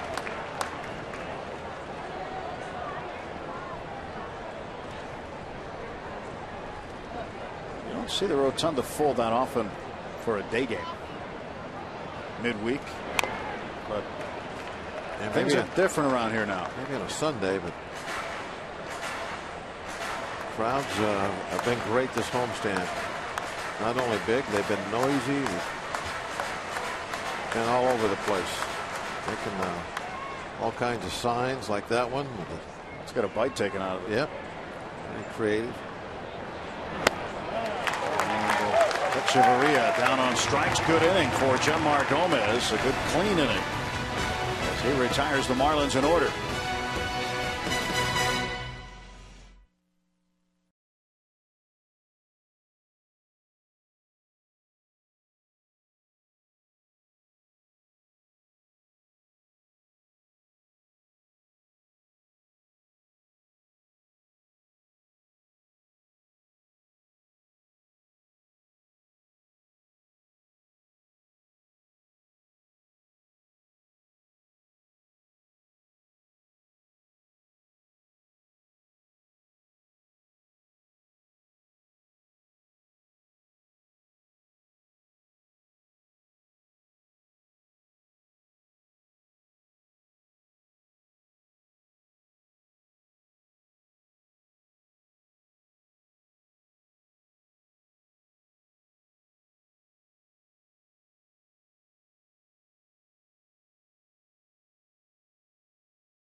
Outstanding pictures today brought to us by the Allegheny Health Network Supermo. One swing of the bat from rookie Christian Yelich. The difference so far, his 2-run home run in the 5th, standing up in a 4-2 ball game. Pirates and fans enjoying a nice Thursday afternoon. Summer Thursday afternoon. Temperatures in the lower 80s. Pirates trying to get some runs now, and they'll look to do it against a new pitcher as Jose Fernandez is out of the game and A.J. Ramos is in. Ramos was a hard thrower also. Get it up there in the mid-90s. Going to have that bat ready. 62 strikeouts, more strikeouts than innings pitched. Tony Sanchez takes a strike. Tony's 0 for 2. Sanchez struck out looking in the 2nd inning, fly deep to center in the 4th.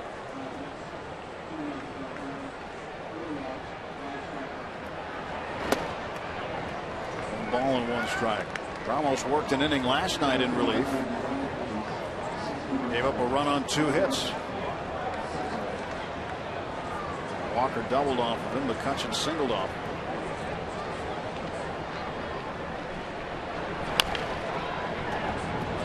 Strike 2 to Tony. 1-2 the count.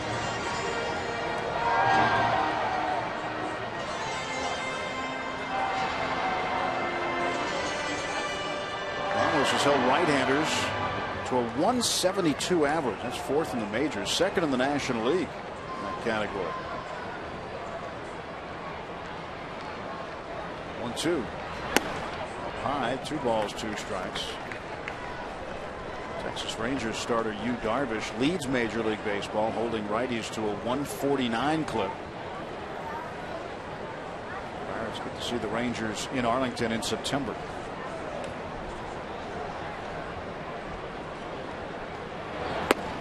Tony down on strikes for the 2nd time. Strikes out to start the Pirates half of the 6th. Tony was able to lay off a high fastball, about 94, but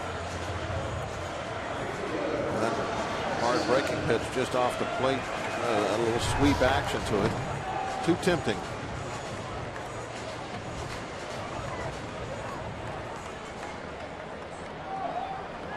Batter is Josh Harrison. Josh is 0 for 2, starting in right field today.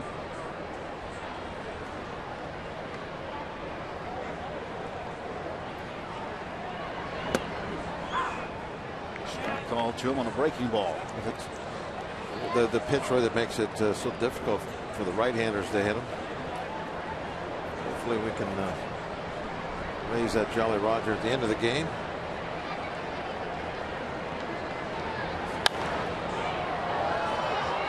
Normally when you see those right-hand pitchers with those numbers like that, like Ramos has when he's just devastating against right-hand hitters, there is a breaking ball involved that he has very good command over. And I think the last pitch to Sanchez, first pitch to Harrison, shows the command of that breaking pitcher. Just shaves it off the outside corner with 2 strikes, like that one there. And then when he wanted to start off Harrison for a strike, he brings it over the inside part of the plate, maybe even off the plate inside a little, and then snaps it into the strike zone. You have to have command of that breaking ball to have those kind of numbers against right-hand hitters. Harrison lifts the 1-2 pitch up in the air on the infield. Second baseman Ed Lucas calling for it. 2 men out.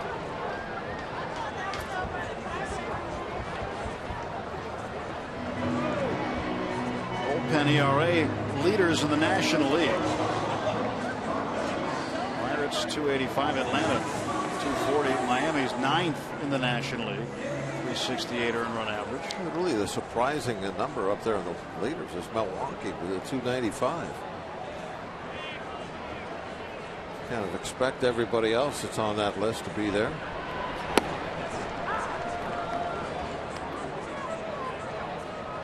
And Milwaukee having a tough year. They're 20.5 games behind the Pirates in the Central Division in last place. 49-65. Play out west again tonight against or later today, I should say, against San Francisco. And they lose their second baseman, Ricky Weeks, for a while. Hamstring injury. He couldn't make it off the field under his own power. So it sounds like he'll be gone for weeks. Very astute of you, very observant of you, Bob. That's a good breaking ball, eh? Yeah, he chased it. Ramos strikes out 2. 7th inning coming up next. 2-run deficit for the Buccos.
Free Shirt Friday when the Arizona Diamondbacks come to town Friday, August 16th. All fans take home a Pirates t-shirt at the gates, courtesy of Trib Total Media. Pedal Street will be buzzing before the game. A Budweiser block party featuring local live music. And you can meet Pirates alum Grant Jackson at the Budweiser bar. For tickets, go to pirates.com/Free Shirt Friday. Along with Robbie Mikowski and Bob Walk, I'm Tim Neverett. Allegheny River on the North Shore. PNC Park is 4-2. Marlins in front. Not quite the river traffic that would get on the weekend. I think that's the one place you can see that things have slowed down a little. But the inside the ballpark, it's still a nice crowd. Those chicken wings are good. Oh, I bet they're delicious. Justin Ruggiano at the plate. Ruggiano tries to run his way aboard, and that one is going to angle away from the first base line for a foul ball. Ruggiano of Texas A&M. He was a former Tampa Bay Ray. Trying to find a way to get a hit. Any way he can. Bunt. Something to break that spell. His average continues to dip. He's at 197. Let's go, Bucks. Let's go, Bucks. Let's go, Bucks. Warm and humid this afternoon. Good day to take the shirt off.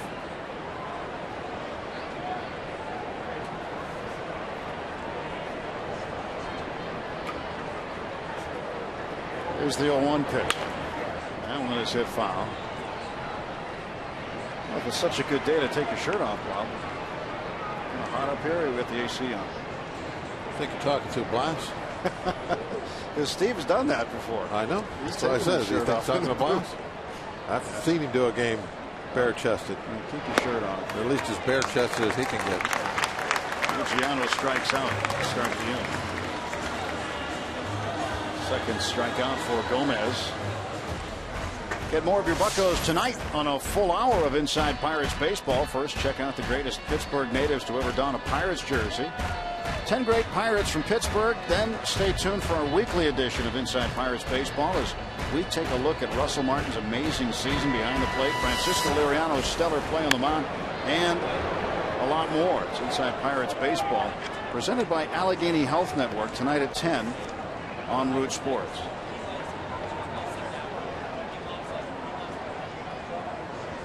Liriano going tomorrow in Colorado opposite Jorge De La Rosa. Jeff Mathis takes inside, 1 ball, 1 strike.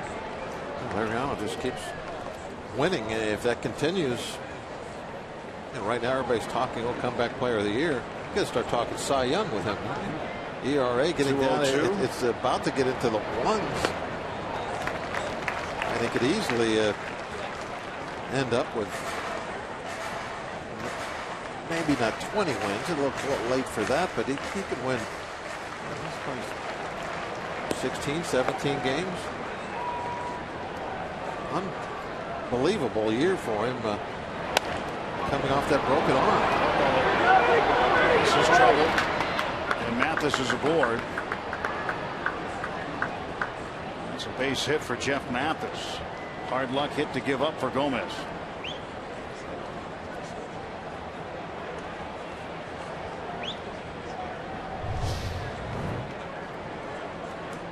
Ball hit right back up the middle off the glove.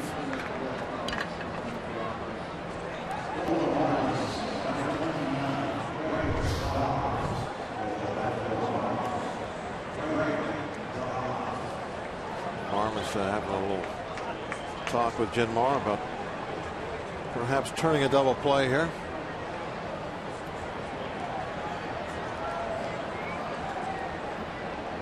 He's a good guy to start one or to turn one.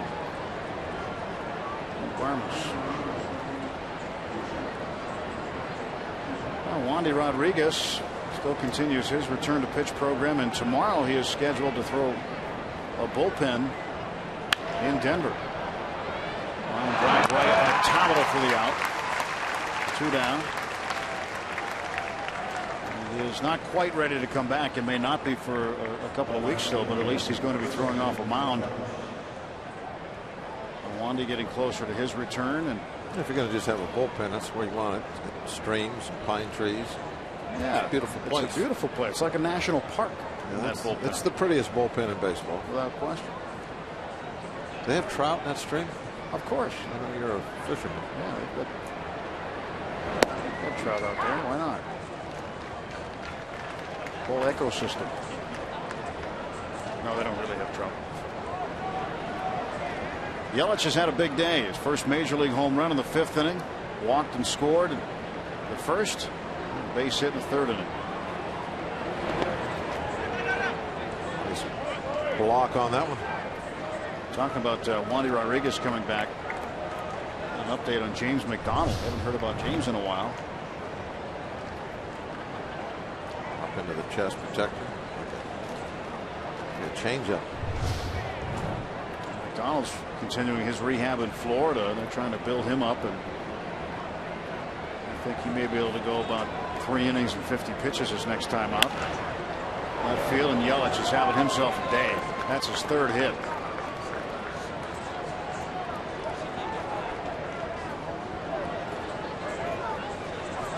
Two on and 2 out for the Marlins. You can certainly see when you play the Marlins possibilities for them in a couple of years. They put together some talented youngsters. They're the type of team right now that if you take them lightly, they'll beat you. They have some very good starters and a young core in that lineup, and the actual players that are going to be out there every day to build around. Made that big trade with Toronto to kind of start the ball rolling in that direction for sure.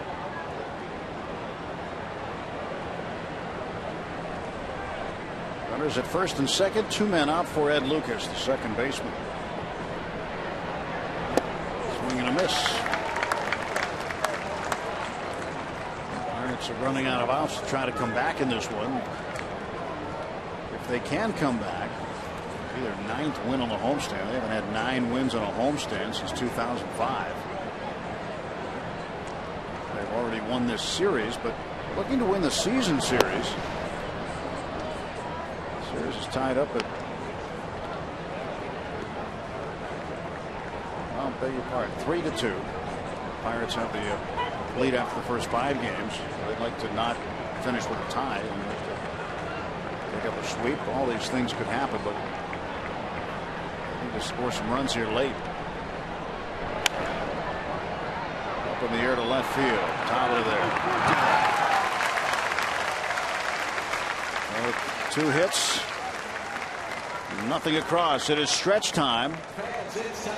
And the fans inside the Budweiser Bowtie Bar enjoying themselves during the 7th inning stretch. And join everyone watching at home on Roots as we sing "Take Me Out to the Ball Game."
Four to 2 here.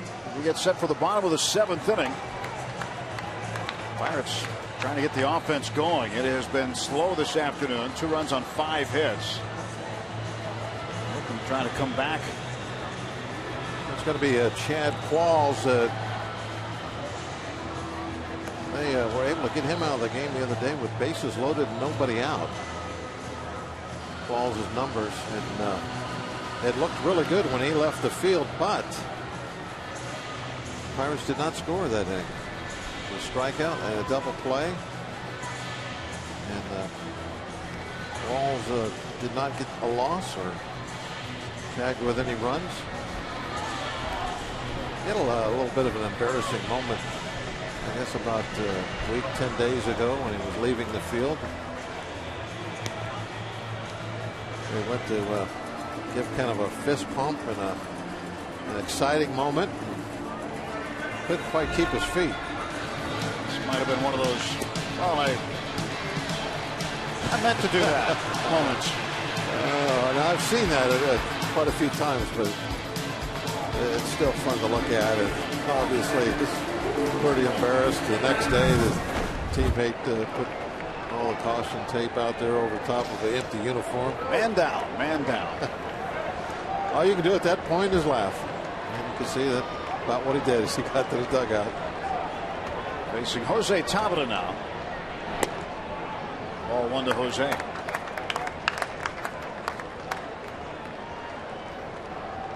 Lupin Blast ties this one up. 262 the average for Jose. 0 for 1 in this ball game. Grounded put out to second base in the 5th inning. Qualls starts him out 2-0.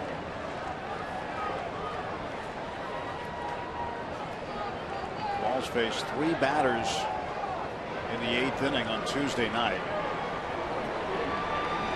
Loaded up the bases. Walk, a bunt. I can't remember that. An intentional walk. Didn't start out to be intentional, but there was a wild pitch that moved Marte and Walker up. That left first base open, and they walked McCutchen. And then after that, Qualls was removed from the game. And here he starts off top with a 4-pitch walk. Brings a tying run up.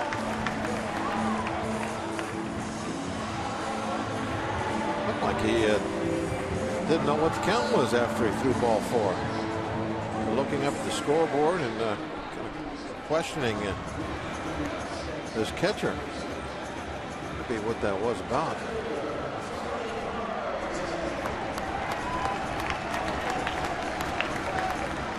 And the door is open, tying run at the plate.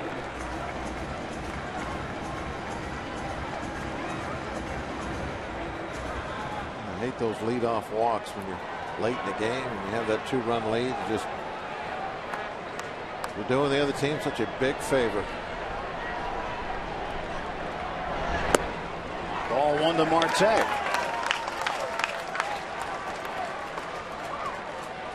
Andrew McCutchen makes an appearance in the on-deck circle.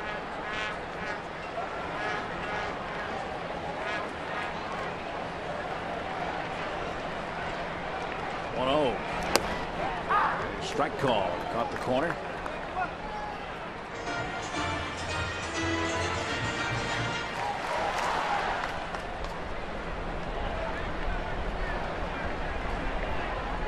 Mike Dunn already warming up. It was Dunn that got him out of that bases loaded, nobody out jam. That was Dunn that did it. He struck out Alvarez. And then got a double play. Taking a big rip, that ball down and in.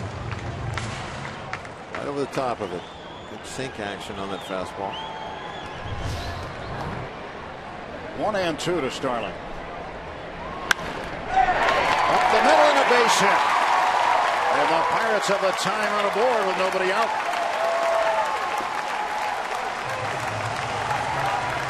First hit for Marte today is 1 for 3.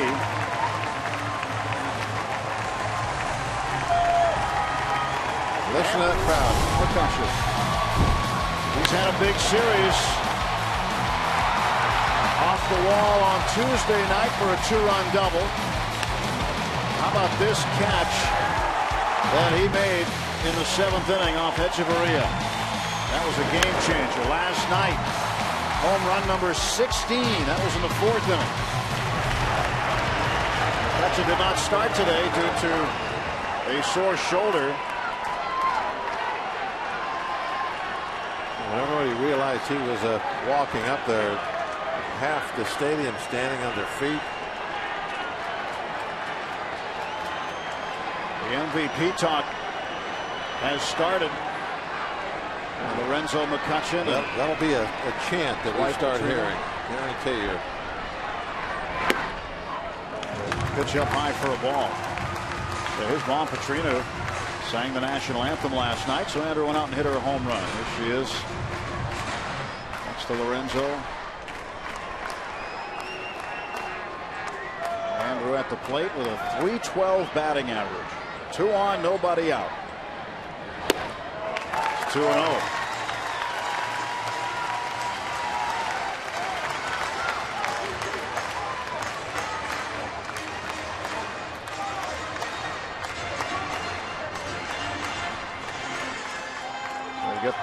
Walker, who is a switch hitter, coming up next, and if Redmond wants to turn him around, he'll go get Mike Dunn after Qualls pitches to McCutchen.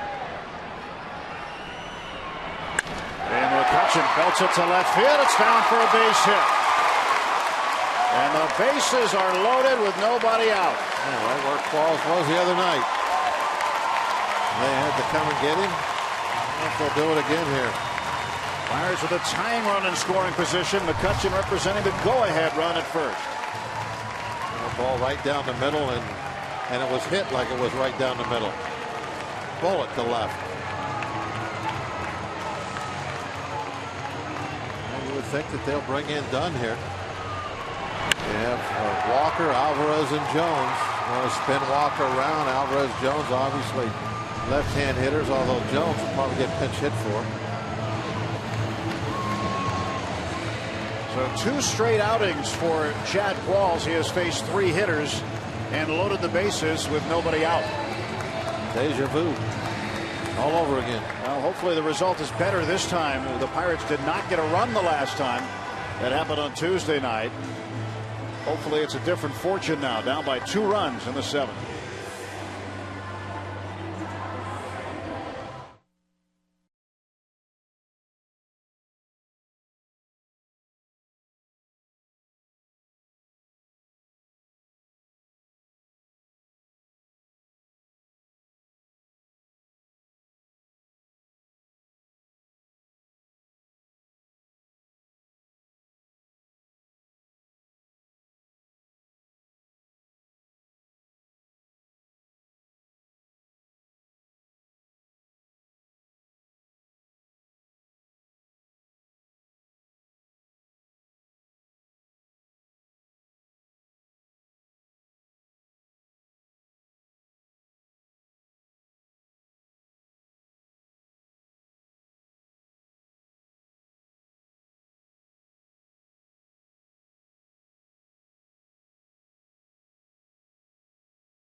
Seventh, bases full and nobody out. Pirates down 4-2. You can get the latest on your favorite teams, upcoming programming, and exclusive promotions sent right to your inbox by signing up for Root Sports Weekly eConnect. Just visit rootsports.com and enter your email address to sign up today. Battling Buccos, battling right back here. Bases full and Jolly Rogers starting to get waved around again at PNC Park. And they're feeling it. And they should be. Bases loaded, nobody out. I know it didn't happen the other night, but right about now, I'm feeling like this one is slipping quickly away from the Marlins. Neil Walker this season, 2 out of 5 with the bases loaded. He's a lifetime .472 hitter with the bases loaded. A couple of grand slams. Qualls responsible for all 3 men on base, and Mike Dunn trying to bail him out for the 2nd time this week. And Walker with other ideas. He has 2 hits, 2 for 2 today. First time batting right-handed.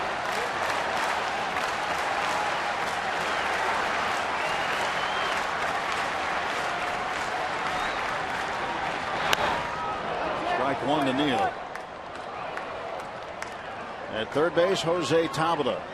Over at second, Starling Marte. And Andrew McCutchen at first. A gap shot might score all of them. The speed they've got on the bases right now. The outfield not very deep right now either. Ball could easily get through a gap. They're trying to pinch in toward the plate with the tying run out at second base. 1 ball, 1 strike to Neal. Outfield, with the score being what it is, they want to put themselves in position that they can throw home and hopefully get an out. So you can see they got a lot of green behind them. Tough to prevent an extra base hit. 1-1. Dunn gave up the game-winning homer to Josh Harrison Tuesday. Took the loss. Walker hits this one well down the left field side, but it's foul. Wow, he got a lot of it. Yeah, that was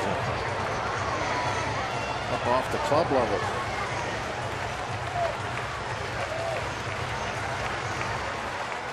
Right-handed, trying to get that average up. No homers from the right side. That's why they bring those lefties in to face him. Those numbers you're looking at. Righties hitting better against him than lefties are. 1-2 to Neal. Right field side foul.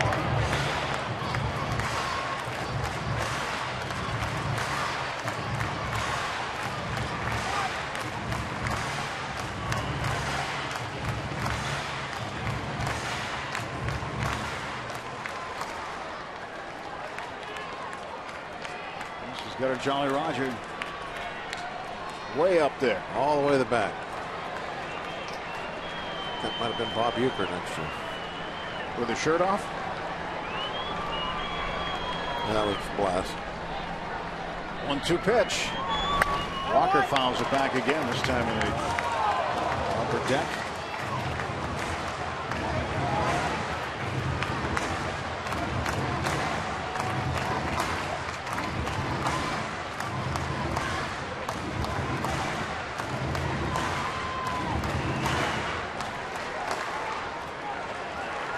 Trying to give all those fans something to really yell about. A single will do it. 1-2 pitch from Mike Dunn. It is low. Dunn, a former Yankee, born in Farmington, New Mexico, played junior college baseball in Las Vegas. Look at this stop here. Breaking ball. That's a good place to put the breaking ball to try and get a chase. You bounce it in between the plate and the catcher. Walker wasn't having any of it. Well, nobody out. Bases full. 2 balls, 2 strikes. Walker to right center field. Stanton back. He makes the catch. Tabata will tag, and it's now a 4-3 ball game.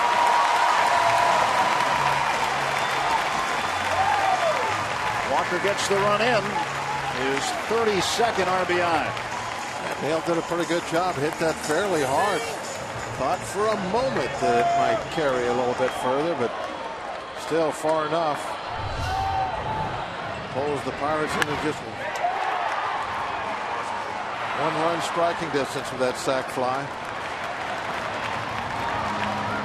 And for not having seen many sacrifice flies this year, there's been an epidemic of them on this homestand, which is a good thing.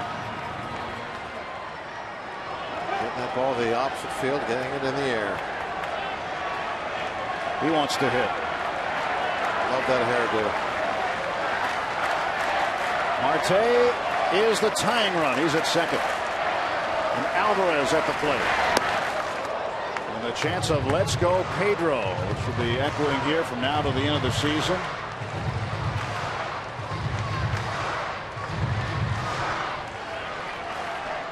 Pedro with an RBI in the 5th inning with a base hit. He's 1 for 3.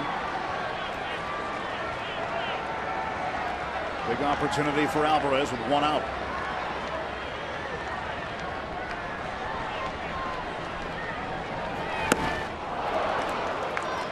And it's 0-2.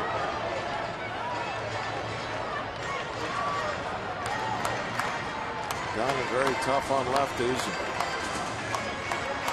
There's an obvious weak spot in Pedro's game, hitting the left-handers. But he has hit him a little bit better this year. Get some hits. He needs one now. 1-2 to Pedro.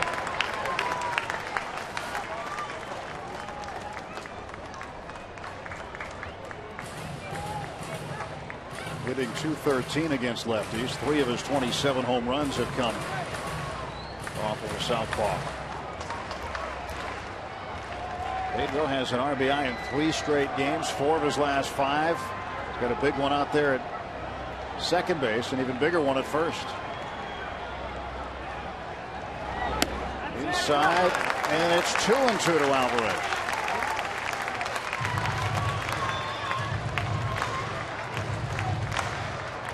Mathis wants to talk this over with Mike Dunn.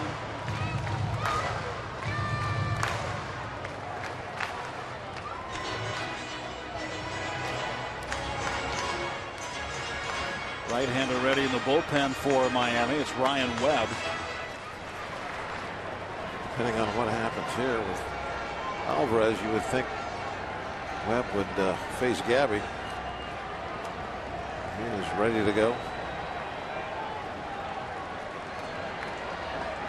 2 on, 1 out. 2 balls, 2 strikes. 4-3 Marlins. Pitch to Pedro. Ball 3. He tried to overthrow that fastball a little bit, reached back for a little extra, and he just lost it, took off on him.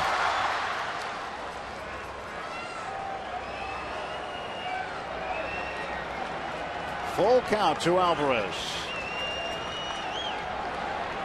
This is where it's tough to be a reliever. You got to make this pitch right here. Time is called. His mind, after those first 2 swings on the breaking ball, he's thinking, okay, if I throw him a good breaking ball that's right at the knees on the outside corner, I got a great chance for a swing and a miss. But if I miss too far and he doesn't swing, now I got the bases loaded.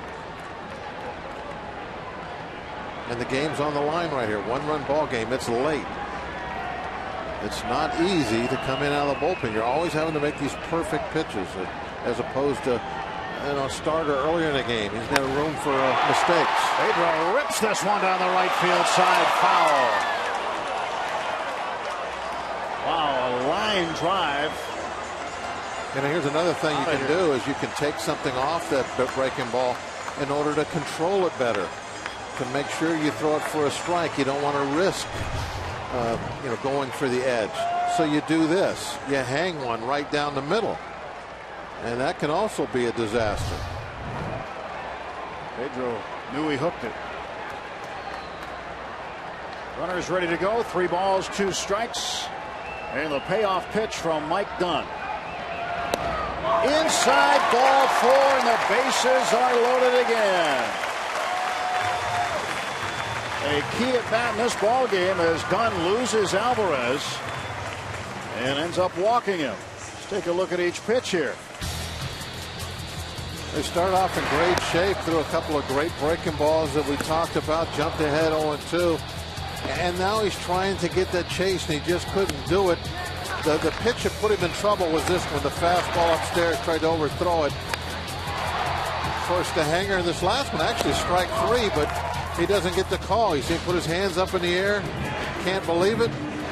But sometimes the umpire decides in your favor, and Pedro got that one.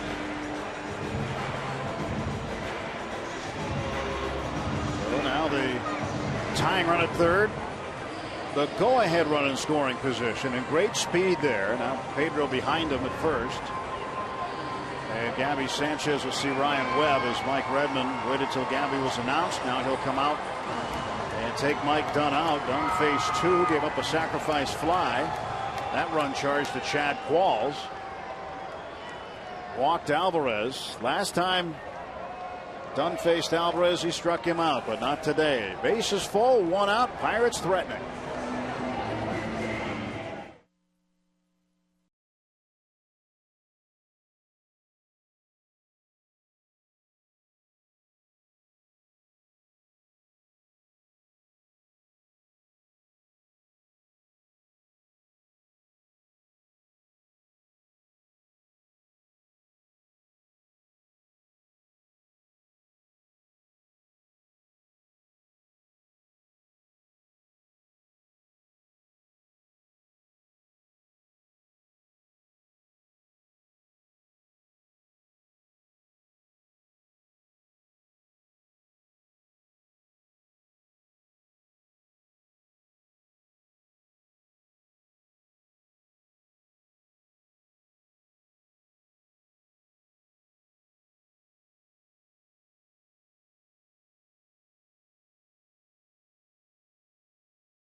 goes again.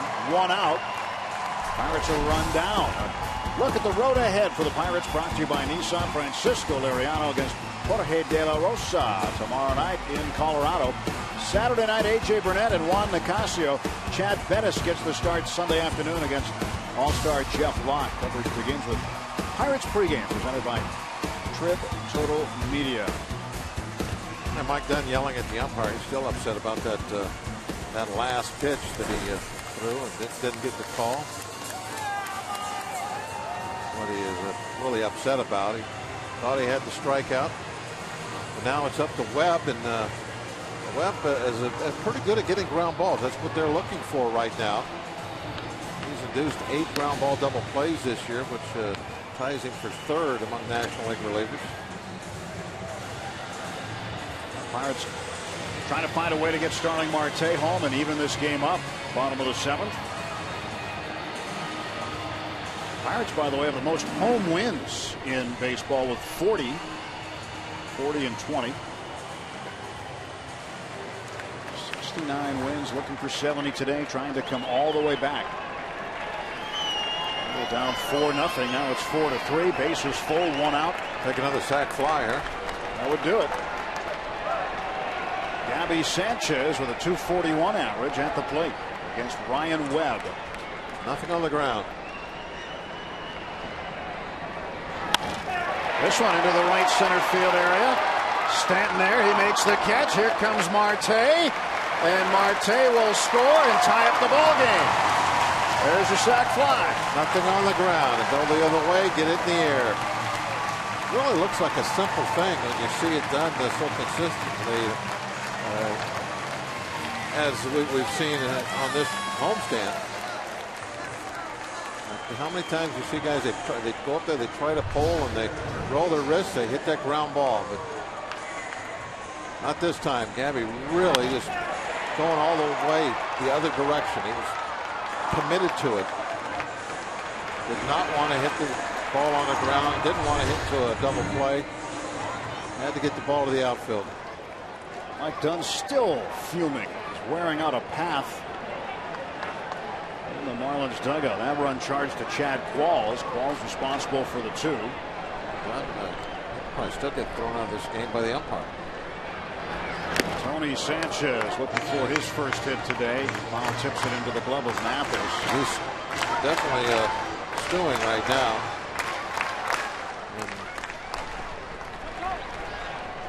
Upset. Garrett Cole is off the hook now and will belong to the bullpens. Sanchez late on that pitch. He's in the hole 0-2.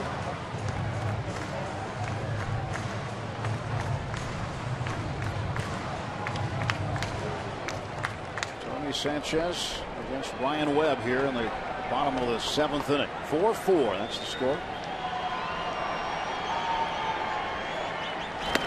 Tony looks at one low. Kerwin Danley says he didn't go, so it's a 1-2 count.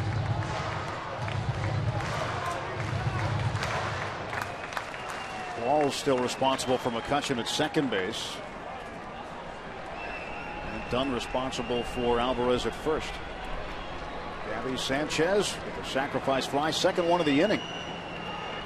Walker had the first one. Gabby got Marte in to tie it up. 2 balls and 2 strikes. Double barrel action in the bullpen. Brian Morris, the right-hander. Justin Wilson, the left-hander, looks like he's ready to go.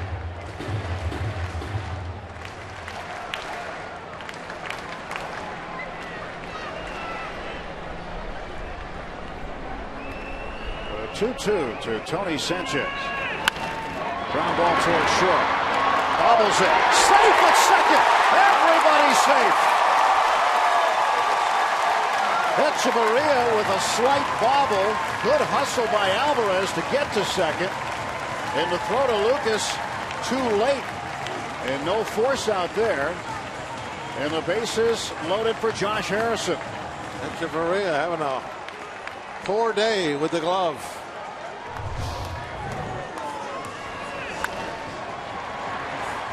Just a simple 4-hopper right to the shortstop.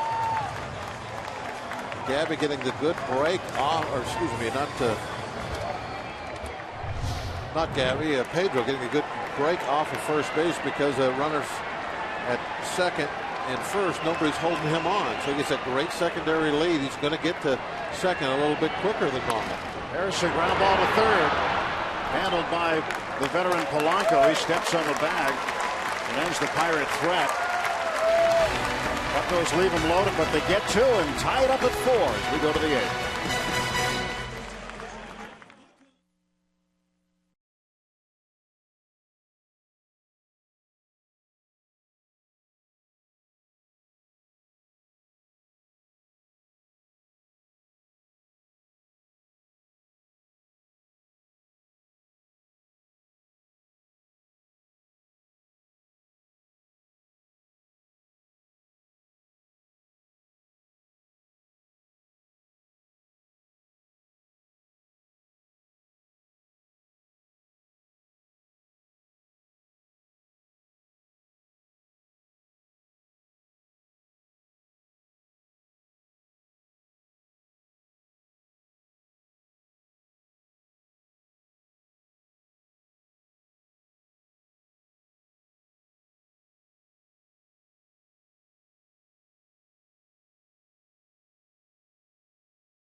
By authority of the Pittsburgh Pirates and may not be reproduced or retransmitted in any form, and the accounts and descriptions of this game may not be disseminated without the express written consent of the Pittsburgh Pirates. 4-4. Flying the flag high across the Allegheny downtown. Pretty good seat, huh? Pretty good view from up there. Waving the flags, hoping for a chance to see another come from behind victory for the Pirates as they have tied it. Left-hander Justin Wilson will pitch the 8th inning for the Pirates. He'll face Stanton. Left-hander having a great rookie season. Going to be something that he looks back on many years from now. His first year, not only personally putting up super numbers, but the team having great success. Really makes it so much more special when you're in the league for your first time. Let's hope that he gets to go all the way to the World Series. Gabby Sanchez takes over at first base, staying in the game after his sacrifice fly scored Marte and tied the game at 4. 4 runs on 7 hits for the Pirates, 4 runs on 8 hits for Miami. Into a really nice afternoon at PNC Park. Some daytime baseball. Big crowd. Big crowd on hand here today. Thinking back at that inning, again, Cut showing how valuable he is to his team, even coming off the bench. Stepped up there and ripped a bullet in the left field. I really like the way McCutchen's swinging the bat at this time of the year. He is really getting into that MVP picture. Well, 1 on the way to Stanton. Foul ball past third for strike 2.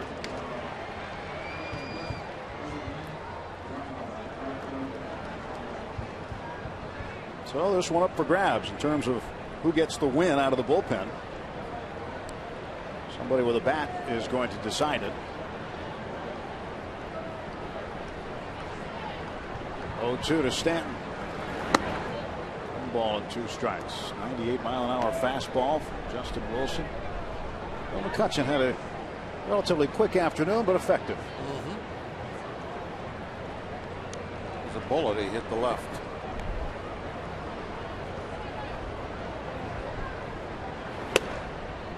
2-2 to Stanton. Stanton had an RBI double in the first inning. He has struck out twice since. One time swinging, one time looking. Mark Melancon does this routine each game. Strike three. Stanton down on strikes for the third time today.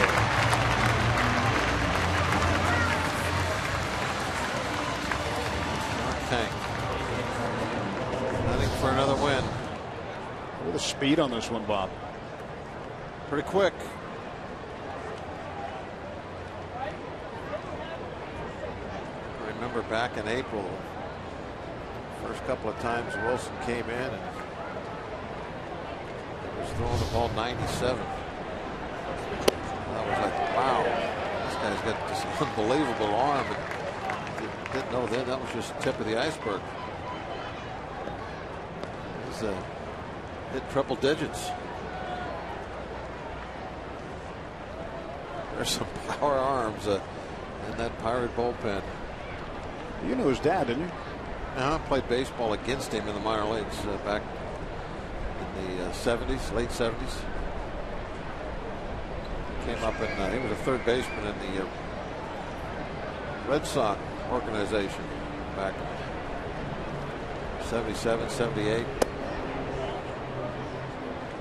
They had another guy at third baseman at that time who was pretty good too, though. They was in competition with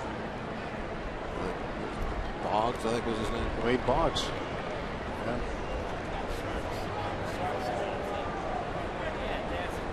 Nice teeth. Inside to Logan Morrison.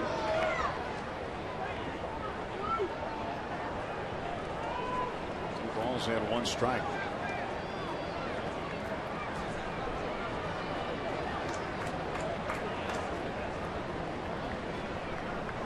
Ready for the 2-1 pitch is Morrison. Evens the count at 2-2.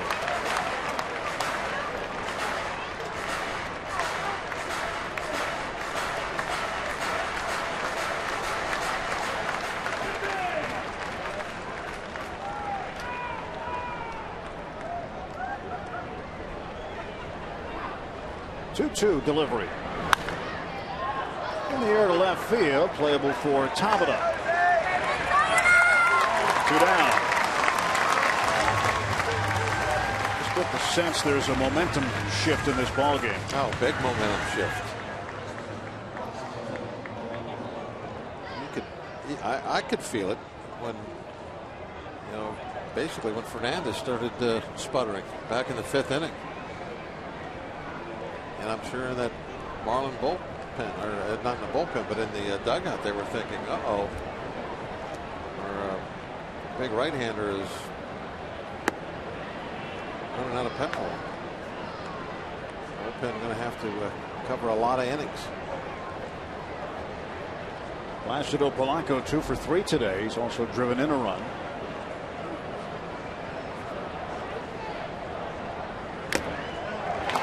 Strike one on a foul tip. Polanco made the play defensively in the 7th inning to get the force out of Alvarez unassisted to leave the bases loaded. Another big fastball, swing and a miss.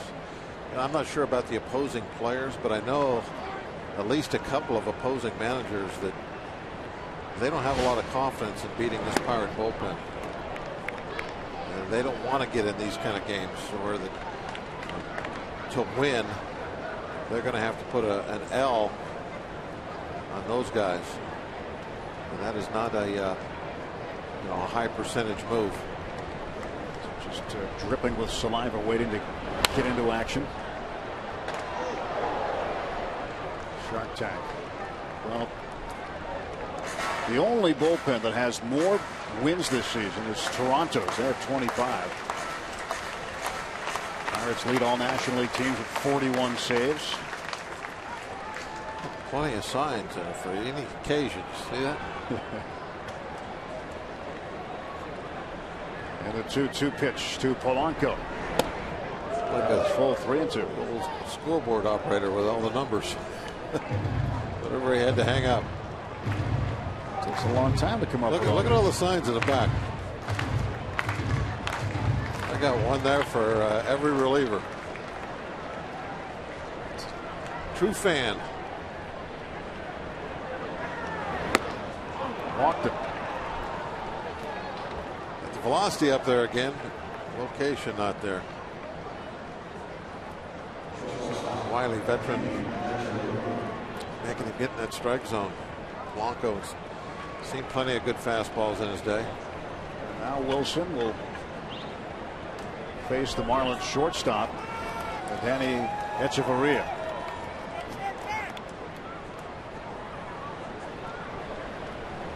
Have you seen the new stuffed shark they have on top of the real Shark Tank in the clubhouse? No, I didn't see that. That's a new addition.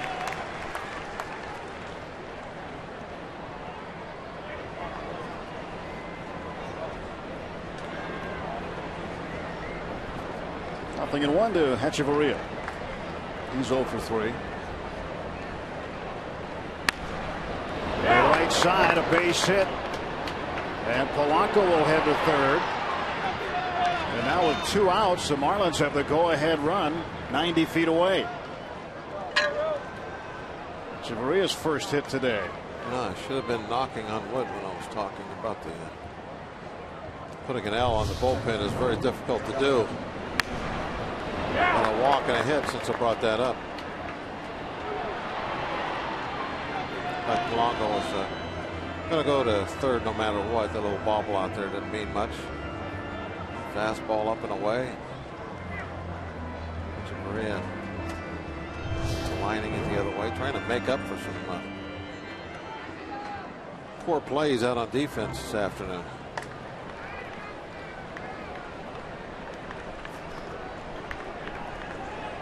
Things don't get much easier for the Marlins. After this, they head out to Atlanta. No, they're going to see some fine pitching there also. Atlanta's won 13 straight. It's a pie to Ruggiano. Which is a good thing, I think, for if I'm the Marlins. I want them 13 straight. I mean, how many in a row are they going to win? It's time for them to lose, right? This is baseball, so it's all percentages. 14 in a row is hard to do. Another team that's streaking, the Detroit Tigers, they've won 11 straight. They have now built a 6-game lead over Cleveland in the American League Central. Tigers playing Cleveland head-to-head later today. Just 2 games in the American League. Boston's at Kansas City. That's the other.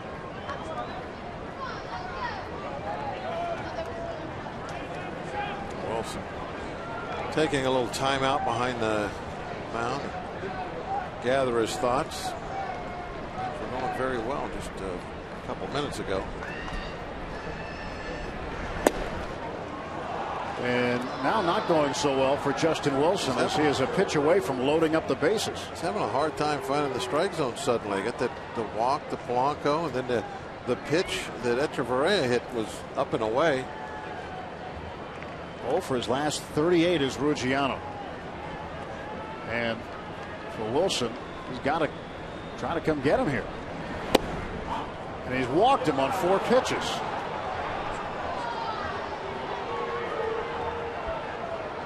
Second walk with 2 outs issued by Wilson. Probably a time for a visit from Ray. Yeah, here he comes.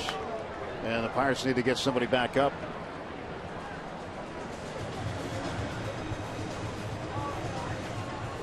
Jared Hughes starting to loosen up. We've already seen Morris get up and down. Morris would be warm right now. He was throwing, as you said, just right alongside. There's no reason to think that he would be unable to come in. Trying to buy some time and go with Hughes instead.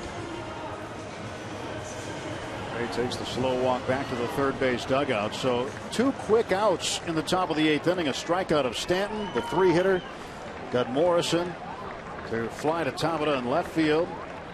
and then the walk to Polanco, base hit to Hechavarria and Luciano, 4-pitch walk. Now the bases are loaded for Jeff Mathis, the 8th hitter, and he delivers high ball 1. And now the Marlins getting their closer warmed up. 282 average career with the bases loaded for Mathis. There we go.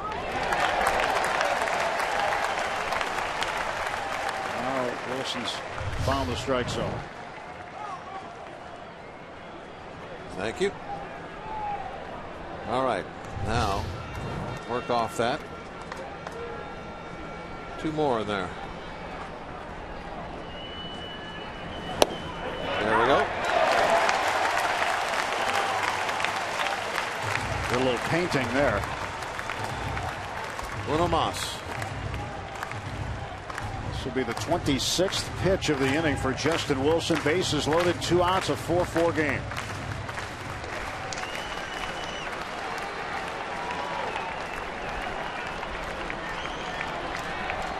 The pitch to Mathis. 2-2. He's up high again. Drive that ball down.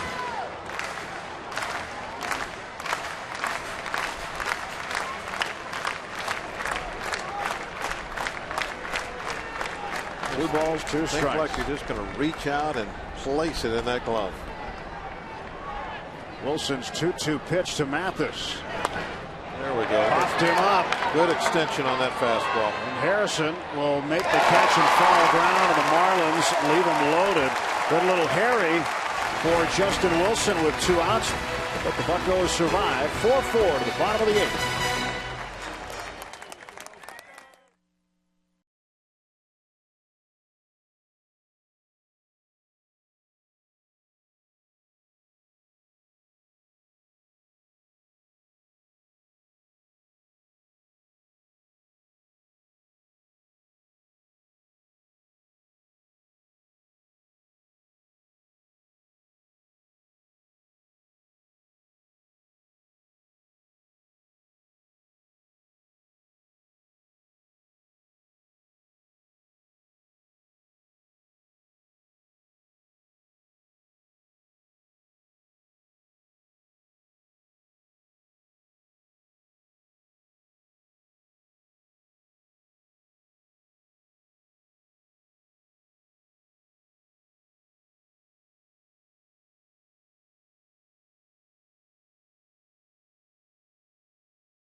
Plate after today, the Pirates head west for a 6-game road trip, beginning in the Mile High City. Here as the Bucs open a series against the Colorado Rockies tomorrow, starting at 8 o'clock on Root Sports. Francisco Liriano takes the hill against Jorge De La Rosa in a battle of left-handers in the Mile High City. It's coming up tomorrow night. Now, if you're on the street, you're not really a mile high. No, you're not. You have to go up like in an elevator somewhere. You would. In fact, there is a marker in right field where it shows 5,280 feet in Coors Field. Yeah, you got to get up some stairs or an elevator or something to actually get to a mile high. Before they built the first high rises, it really wasn't a mile high. It was almost a mile high. It was better than 3/4 of a mile high. Back then they couldn't even figure it out. Here's Barmes. Facing Ryan Webb. He takes a strike. Barmes still makes his home in the Denver area. If there's any cities in Europe that they call like kilometers high. The kilometer high city? Yeah. Check out to get your Google machine out and see what happens. That's a fair ball. And Barmes is out. Didn't hit the ball a foot. Looked like it was just right over the top of home plate at best. And Clint Hurdle's going to come out and discuss it. Now, home plate is in fair territory, so if it was over home plate, it's fair.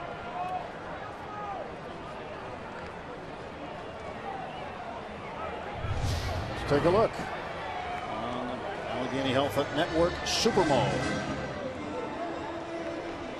Ball is hanging up. Mathis has his eye on it. And from that view, it looked like it was probably fair. What do you think? Yes. Ground ball to Hechavarria. 2 down quickly. Not a good start to the bottom of the 8th.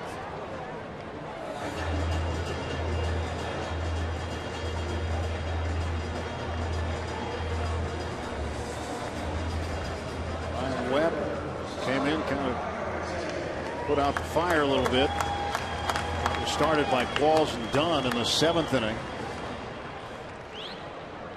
I guess 2 quick outs here in the 8th. He'll face Starling Marte on a base hit in the 7th. Marte has scored twice. Marte takes ball 1.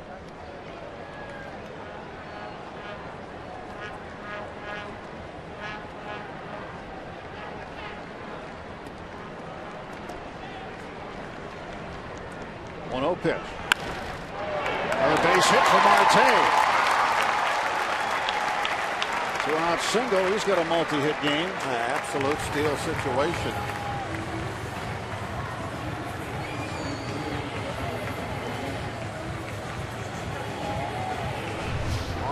Parte and an elevated fastball and whacked it into left field. Now with 2 outs, can he get himself in the scoring position? Supermo shows the point of contact very well. We'll get some great pictures out of Supermo today from center field.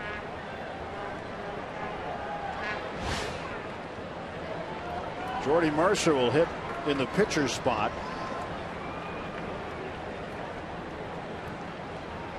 Leaves the Pirates with 1 bench player, and that's Russell Martin. There goes Marte. Good jump. Throw down. He's in there easily. Stolen base number 33. He never comes off the backside of the bag. It looks like he might every now and then, but he always is able to anchor that toe. Straight steal. Never looked back to the plate. Yep. Keep it on there. Drop the tail hook.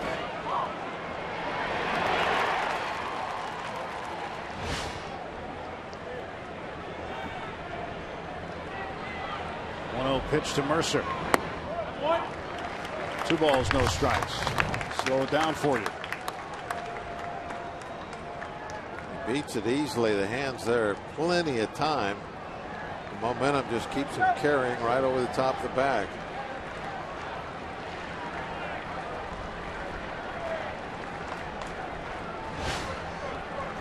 Here comes the 2-0. 3 balls and no strikes to Mercer.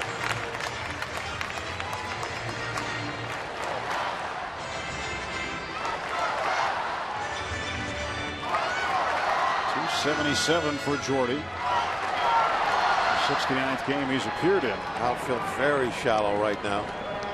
Marte is the league leader among active players now, as Everett Cabrera suspended for the rest of the year. He's got 37, and Marte now with 33.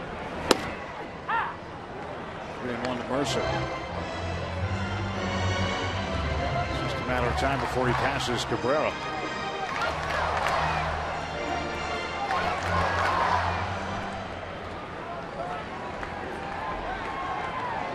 Two outs and Marte at second base. 1-1 pitch coming to Jordy. He's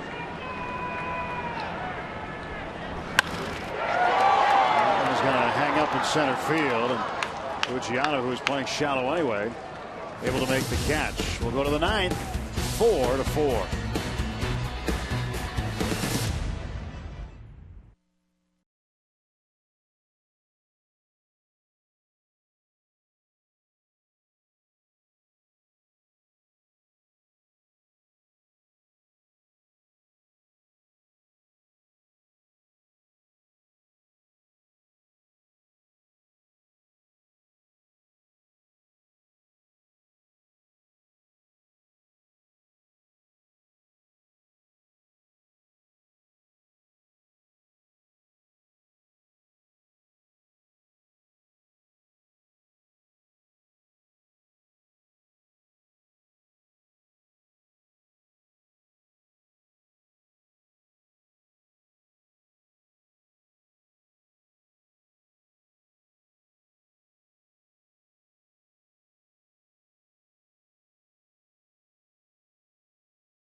And Walker with multi-hit efforts. Walker will lead off in the bottom of the 9th for the Pirates.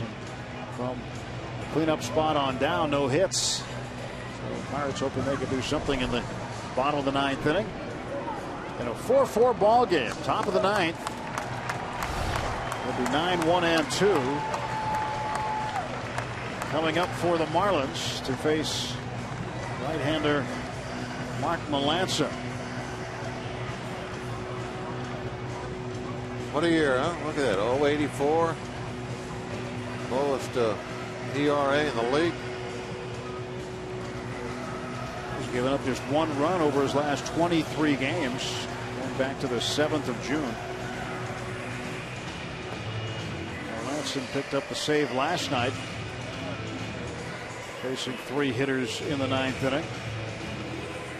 And Juan Pierre, veteran coming off the bench for the Marlins, will start things off in the 9 spot. He'll face Melancon. Keep him off the bases. He is a little older, but he can still run, still steal a base.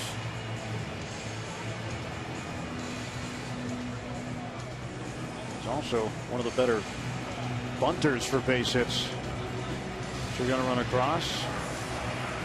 33,646 here today. The second largest crowd for a 12:35 start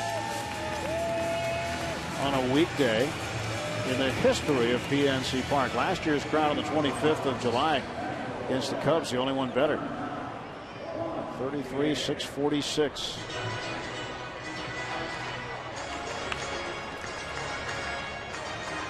And he doesn't count against the attendance, but he's having a nice day. It's kind of like being at Wrigley, isn't it? On the rooftops watching the game. He's got his own concession area. We're going to see stands up there next year. Maybe. Here's the pitch to Pierre. I always thought this place was kind of modeled after Wrigley. It was 2 decks. Cozy. That might be the only similarity. No, there's 2 decks. 2 decks. Cozy. Body of water nearby. This body of water is much closer. 1-0 pitch. And Pierre now a 1-1 count. Yeah, when you look at that, Bob, next year we'll see what Wrigley looks like when they put that $500 million into it.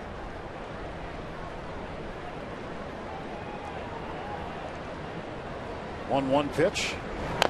Pierre chops this foul. They may make it spider proof, which could be good.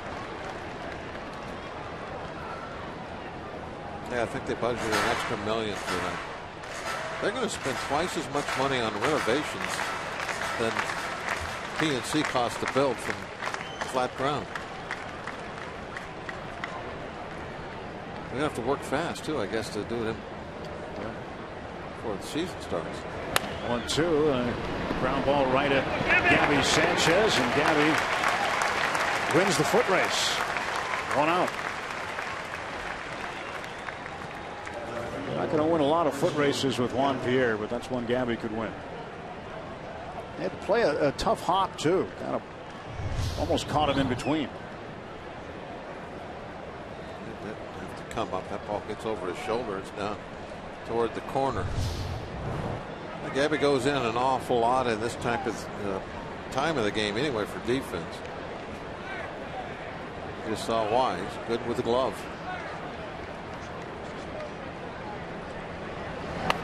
Pitch to Christian Yelich for ball 1.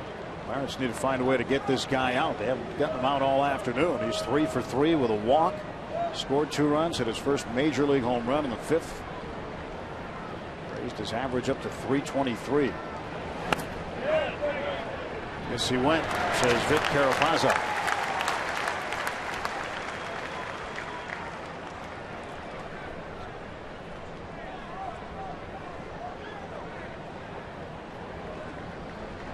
One and 1 the count. And Melanson's 1-1 delivery. It's inside 2-1.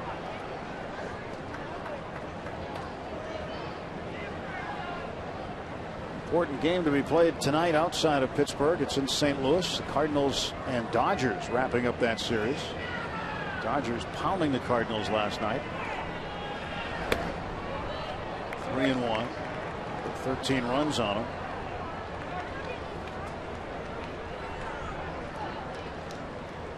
If the Pirates can pull out a win here today and the Dodgers would take care of business tonight, that would give the Bucks a 4-game lead in the division. But still a lot can happen between now and then.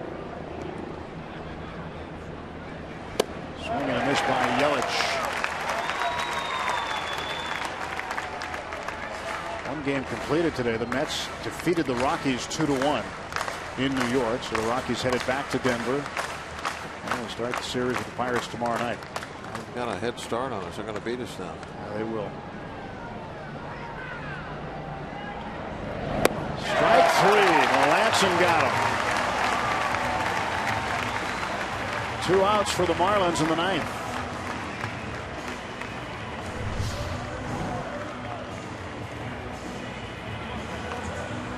He didn't throw him a strike.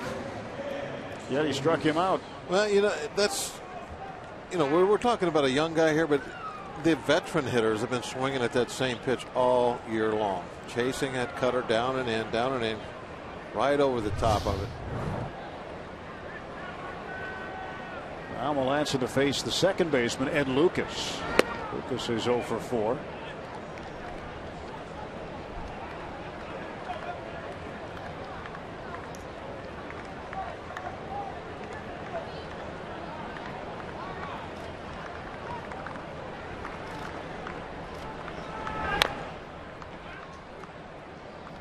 Strike 1-1. Fielded by Perry Hill in perfect form. The infield instructor for the Marlins, former Pirate infield instructor Perry Hill.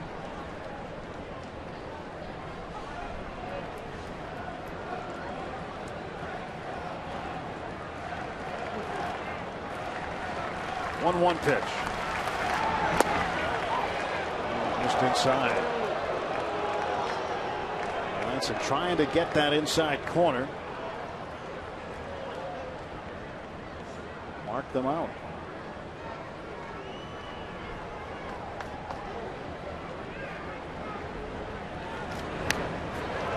2 balls, 2 strikes now to Lucas. Lucas, an Ivy Leaguer from Dartmouth.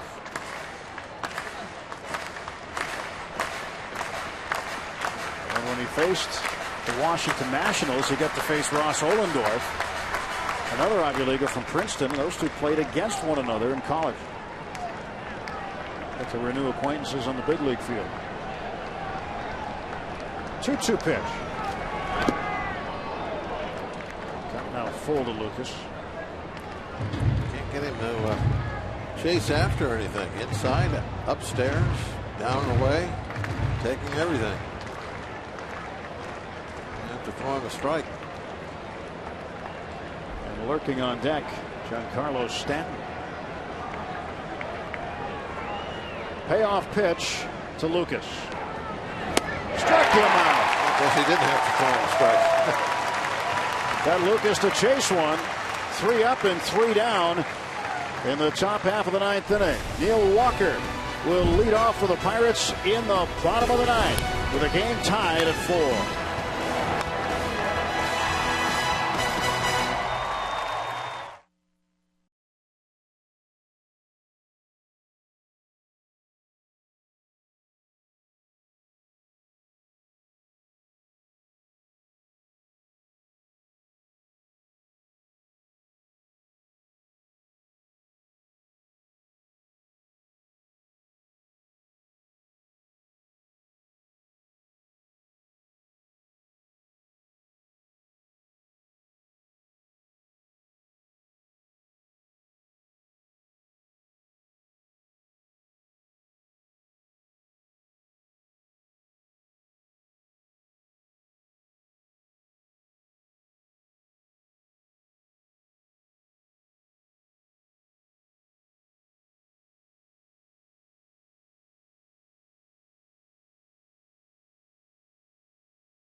As they say here at the ballpark, time to hoist the colors.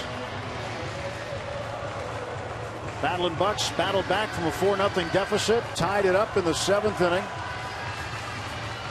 If the flag's ready, it's about to happen.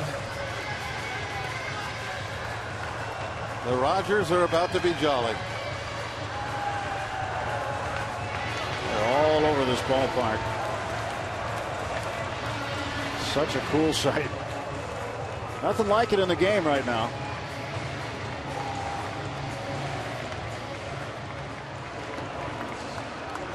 So the Pirates looking for a run, and they'll try to get that run against a right-handed reliever. Steve Ames, making just his 3rd appearance. Made his major league debut on July 30th against the Mets, tossing a scoreless inning.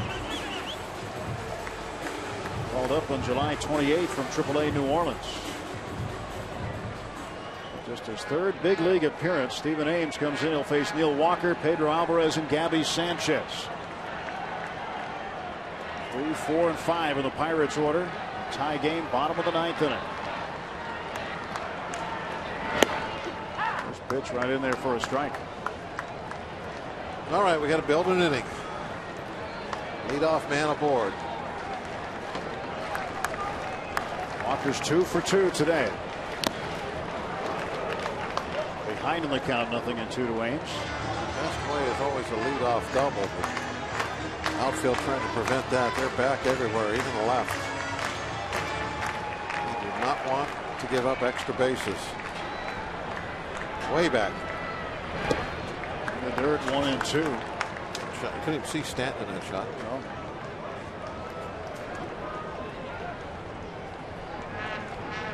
Ames came over from the Dodgers in the trade where the Dodgers acquired Ricky Nolasco.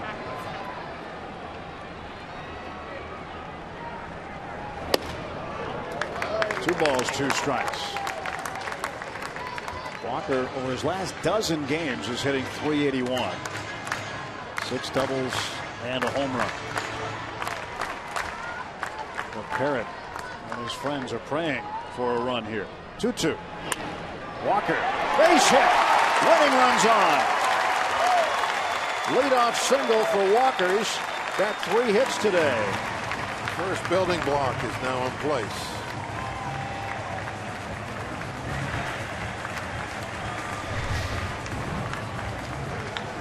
Up and away. Slap that ball the other direction. That's a dangerous place to throw Walker. You're trying to keep him off base. You pitch him up, elevate a ball outside. He's going to hit a line drive to left most times.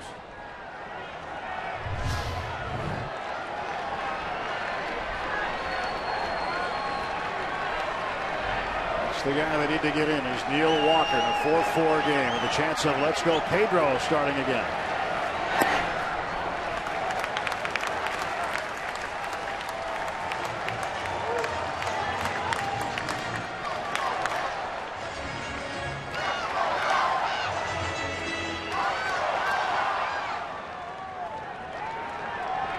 One ball and no strikes to Alvarez. 1-1. Let's go to the Wayback Machine. Way back in 2010, August 7th, off Houston Street of the Rockies. Extra innings. Alvarez, his first career walk-off home run. To date, his only one. Time to change that. Foul out of play on third base side. Pretty good pitch and hit that time. Inside half of the plate, about belt high. El Toro and vote for Pedro. Toro poised to strike here. Nobody out, bottom of the ninth. Walker on. 1-2 pitch from Ames coming up. Go to first for him, and Walker gets back.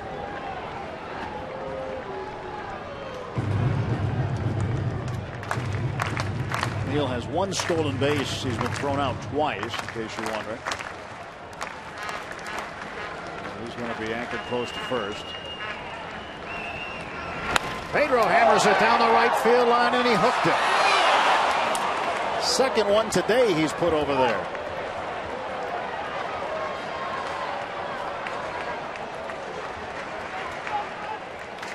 Gonna wait just a tad longer to pull that trigger. Keep one fair.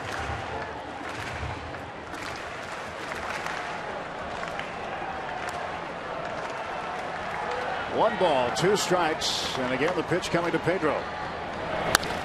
A bouncer towards second. Flip to Hechavarria. Double play.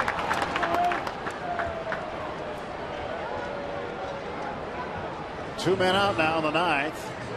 With the leadoff man aboard, he gets erased on the twin kill.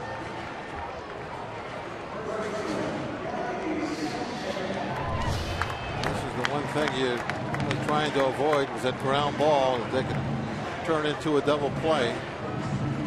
Really room service. 2 hopper.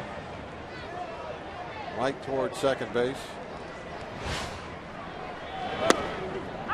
Gabby takes a strike at the knees.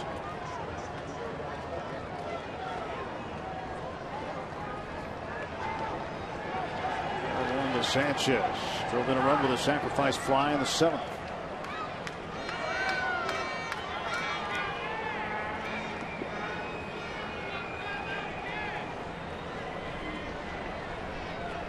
Parrott still praying. He's praying a little harder. Gabby behind, 0-2.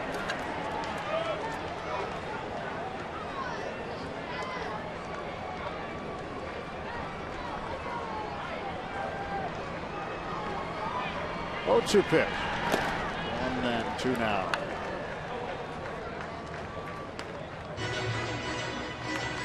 Ames a strike away from getting us into bonus baseball here, unless Gabby Sanchez can get into one. Jared Hughes ready to go for the 10th. 1-2 pitch. That is fair into the right field corner.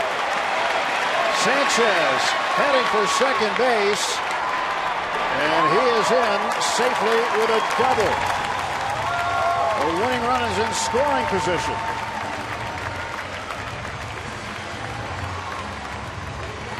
Gabby having a pretty strong afternoon coming into the game late. A big sacrifice fly, and now what are you looking for? 2 outs, nobody on base. You got to have extra bases. You want to get into scoring position, and not the only way you can do that with the outfield that's playing as deep as they were is go right down the chalk line, and he did that. Now he's the guy the Pirates need to get home. Double number 14. Tony Sanchez, 0 for 4. Down to third. Polanco gloves it. And we're going to extra innings. So the homestand not quite over yet. We'll head to the 10th, even at 4.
Link's Beef Jerky all season long.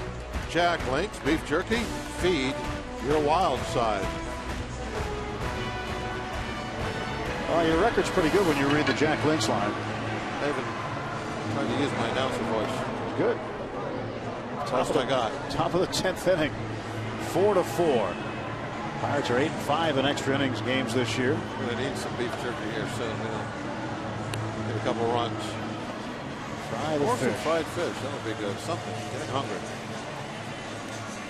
It's going to be about that time. Jared Hughes will make an appearance. He will face 3, 4, and 5 in the order for the Marlins. Stanton, Morrison, and Polanco. Jared's battled some injury this year. I'm sure he is thrilled to be back. One of those guys that loves the competition, loves to be on the mound. His personality kind of transforms once he gets out in the middle of that diamond. Stan pops it up.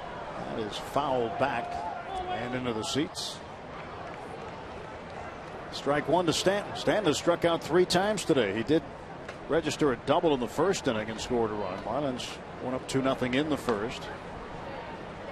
The left fielder Yelich's first major league home run in the 5th was a 2-run shot. And this one down the left field line is hooked foul. A loud strike. 0-2.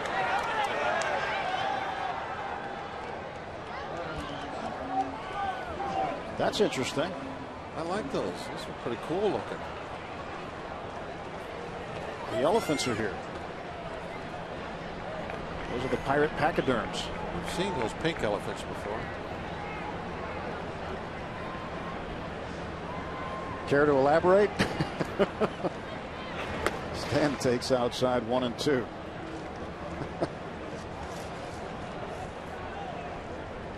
Oh, it just looked familiar. I don't know.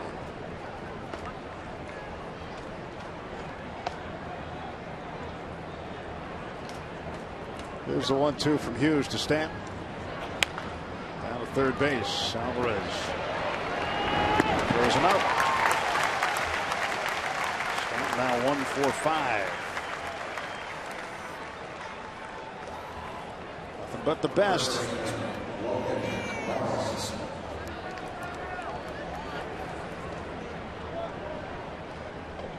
Keep the signs coming. You're going to the ballpark. Bring some signs. We need to find some sign that will generate a run. After we have the third out here, obviously. I should be specific about my request. First baseman Logan Morrison. Just over the glove of Hughes. Here's Barmes making the play. Nice play. Boy, he ranged a long way on the other side of the bag for that one. This guy can play the game. Goes and gets it.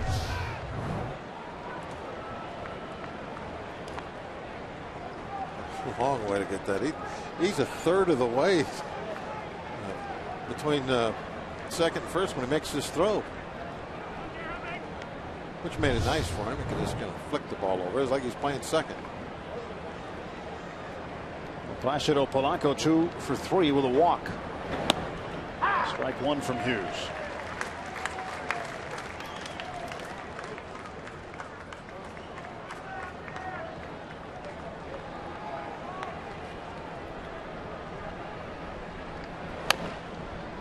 Fouled off. Well, regardless of what happens today here, Bob, hats off really to the fans of the Pittsburgh Pirates for the way they have come out during this long homestand and supported the Buccos. Pirates are back after this road trip. Pit stop. Just a pit stop. A laundry stop on the 16th, 17th, and 18th against the Diamondbacks before heading out west again. And get into mid-August and late August and through September. We hope you keep coming out and supporting the Bucs. This has turned into one of the best atmospheres you're going to see in baseball. I don't think the players don't notice.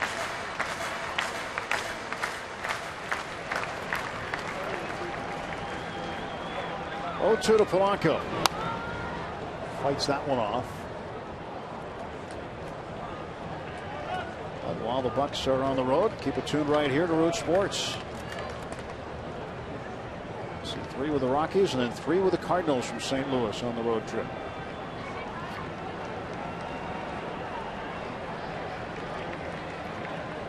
Here's the 0-2 pitch. Low.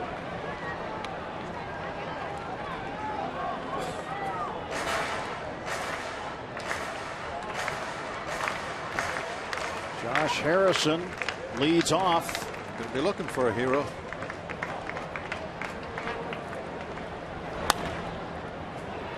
Neil Walker's got this one in his back pocket. 1-2-3 for Jared Hughes in the top half of the 10th inning. Well, Josh Harrison on Tuesday night had a walk-off winner. Can he do it again? He'll lead off in the bottom of the 10th.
Bottom of the 10th inning.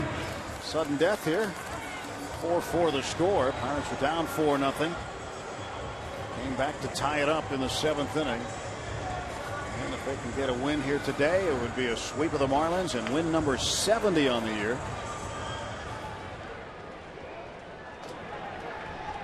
Josh Harrison did it Tuesday. No, he didn't like the first bat. Try that one. That's a winner. That's it right there. You have to switch to the, whatever the hitter's using.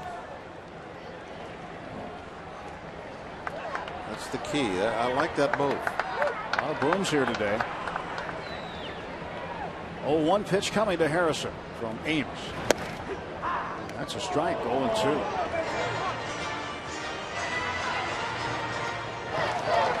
Josh was a busy guy on Wednesday after his Tuesday walk-off. Said he didn't sleep very well because of the adrenaline. He was so pumped up. And had a lot of media requests. Still fulfilling them even this morning.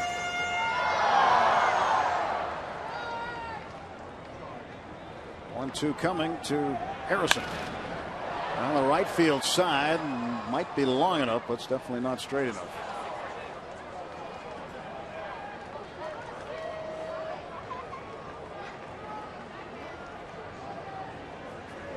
Ames in his third major league appearance, ahead of Harrison. He's in the camera well right near Robbie. Robbie didn't move very much. He knew that ball wasn't going to hit him.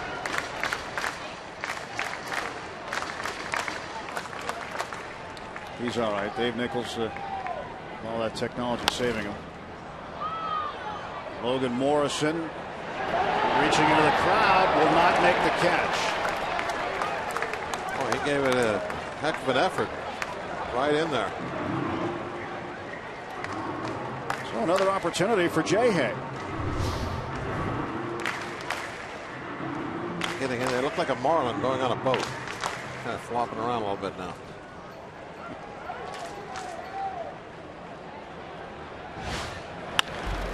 Harrison up the middle and a base hit. And the winning run aboard in the 10th.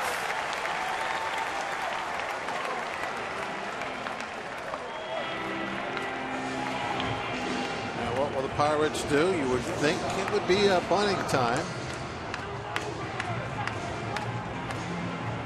Clint Barmes will try to get a bunt down perhaps. And when you look at Tuesday night and why Clint Hurdle went with Harrison and not Sanchez to hit for Jones, it was because this is what he was expecting out of Jay Hay, to get on base to start the inning. Good bunt by Barnes. Sacrifice puts the winning run in scoring position with one out. Almost beat that sacrifice bunt out.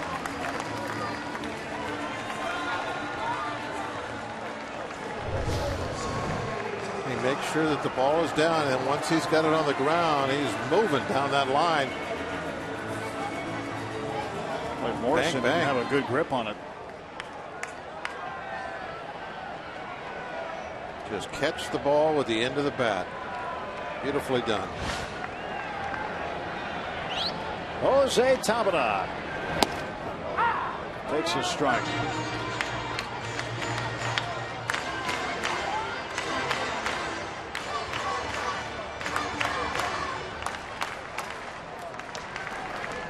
No balls and a strike to Jose.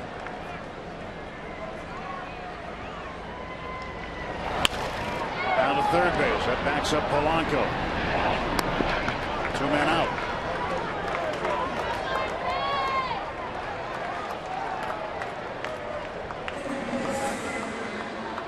Clint Barmes got the man over into scoring position. Jay Hay is there. Pirates trying to get him in now with 2 outs, and it'll be up to Marte, who has had base hits in each of his last 2 at-bats. Stay hot. One more. We're going to put him on with first base open. Yeah, The pitcher's spot coming up next. They want Martin. So Russell Martin will have to come off the bench and pinch hit. I've seen enough of Marte. Martin, sometimes you got to ask what, or be careful what you ask for. He has been outstanding in pinch hitting roles this year. Normally, when he's in the game, he's hitting somewhere in the middle of the lineup, usually fifth. And Martin has 3 walk-off hits this season. He's 3 for 3 with 2 RBIs and a double as a pinch hitter.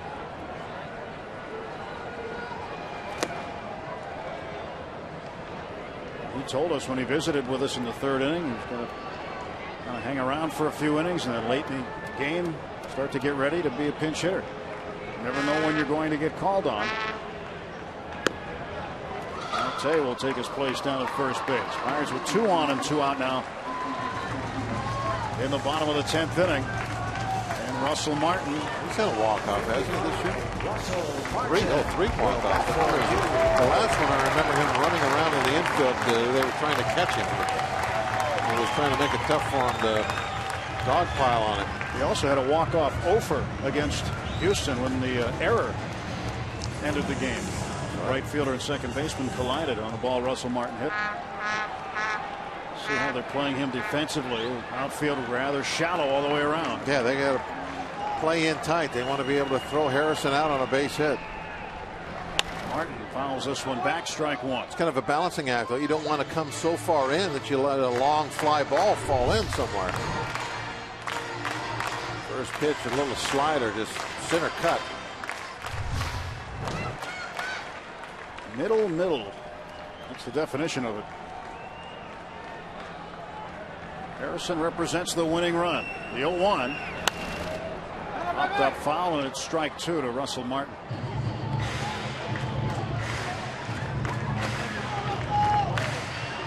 Now you got to think ahead. If things don't work out here, what do you do with Martin? Pirates out of position players now.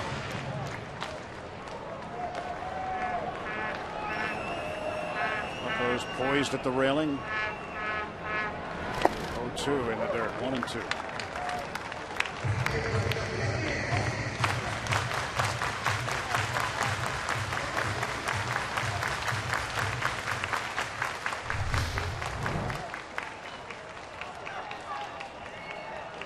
That glove right down in the dirt, just like you're supposed to. Ready for the 1-2 pitch is Russell Martin. Count is even 2-2. Like a tough one to lay off, huh? Yeah, that's a tough one to lay off, but he did. Good eye by Martin. So he's got Ames 2-2.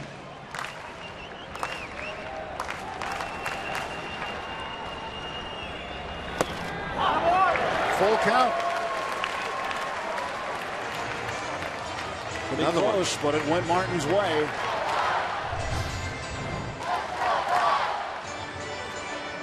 It was kind of poorly caught. Would you agree with that? I mean, the glove ends up rubbing itself down into the dirt. You're not going to get that one called a strike. Runners will get a head start. 3-2, 2 outs. The pitch. Russell Martin wins it. The Pirates have walked off the Marlins. Win number 70. The 4th walk-off winner for Russell Martin. 5-4. And the Buccos do it again. The battling Bucks come back and complete the sweep of the Marlins. Yeah, we should have asked him about this back in the 3rd. What exactly was he going to do to win this ball game? There it is. This is the 9th walk-off for the Pirates this year. This is the most number of walk-offs. Is that 4 for Martin? For the Pirates in the PNC Park era. 4 for Martin. He's my favorite Martin. Our Honda player of the game. He had one good swing today, and it won the ball game. Russell Martin. And Clint Hurdle giving him a hug. Russell Martin, our Honda player of the game, and the Buccos now 26 games over 500 at 70-44. There it is again, right down the line. As soon as it's a fair ball, game over. Jay Hay trotting in. And now they all chase after Russell. Jay, he doesn't turn toward the dugout. Watch him. He's going after Martin. Jay Hay all day. He likes being in these piles. Right off the bat, Martin knew what he'd done. Allegheny Health Network Super Mo slowing it down, and Russell, with a quick reaction, knew he had won the ball game. And right now he's going, I like that. He can see it's not going foul. 5-4. All he had to do at that point was touch first. Game over. So the Buccos walk off the Marlins, complete the sweep. They win their 41st home game. They've now won 5 in a row. Let's check in with Rob King and Kent Tekulve now. Tim and Bob, thanks very much. And the Pirates conclude a 9-2 homestand in great fashion. This is the first time, Teak, since April of 2007 in which they've swept an opponent when they trailed in all 3 games. They had to come back in every single game. And, of course, this one is dramatic as it gets in the 10th with 2 out and Russell Martin the walk-off. Let's go. In fact, hang on for that moment, Teak. Let's go downstairs now. Robbie Inns-Mikowski with tonight's hero. Robbie. Yeah, I got the hero right here. Russell Martin, 3rd walk-off this season. What is it with you, Russell, and this walk-off magic? How do you explain this? I have no idea. I'm just having fun doing it, though. You know, during the game we interviewed you, and you said you were going to take it easy for a while, maybe get yourself ready when you're in that particular position. What did you do to go from relaxing to getting yourself ready and being the hero? Well, I took a couple swings in the cage and, took a couple deep breaths, just got my mind ready. I love those situations. That's why I play the game. Thanks for the fans for being out here and cheering us on. Thank you. How about when you look at the situation in terms of strategy, when you look at it?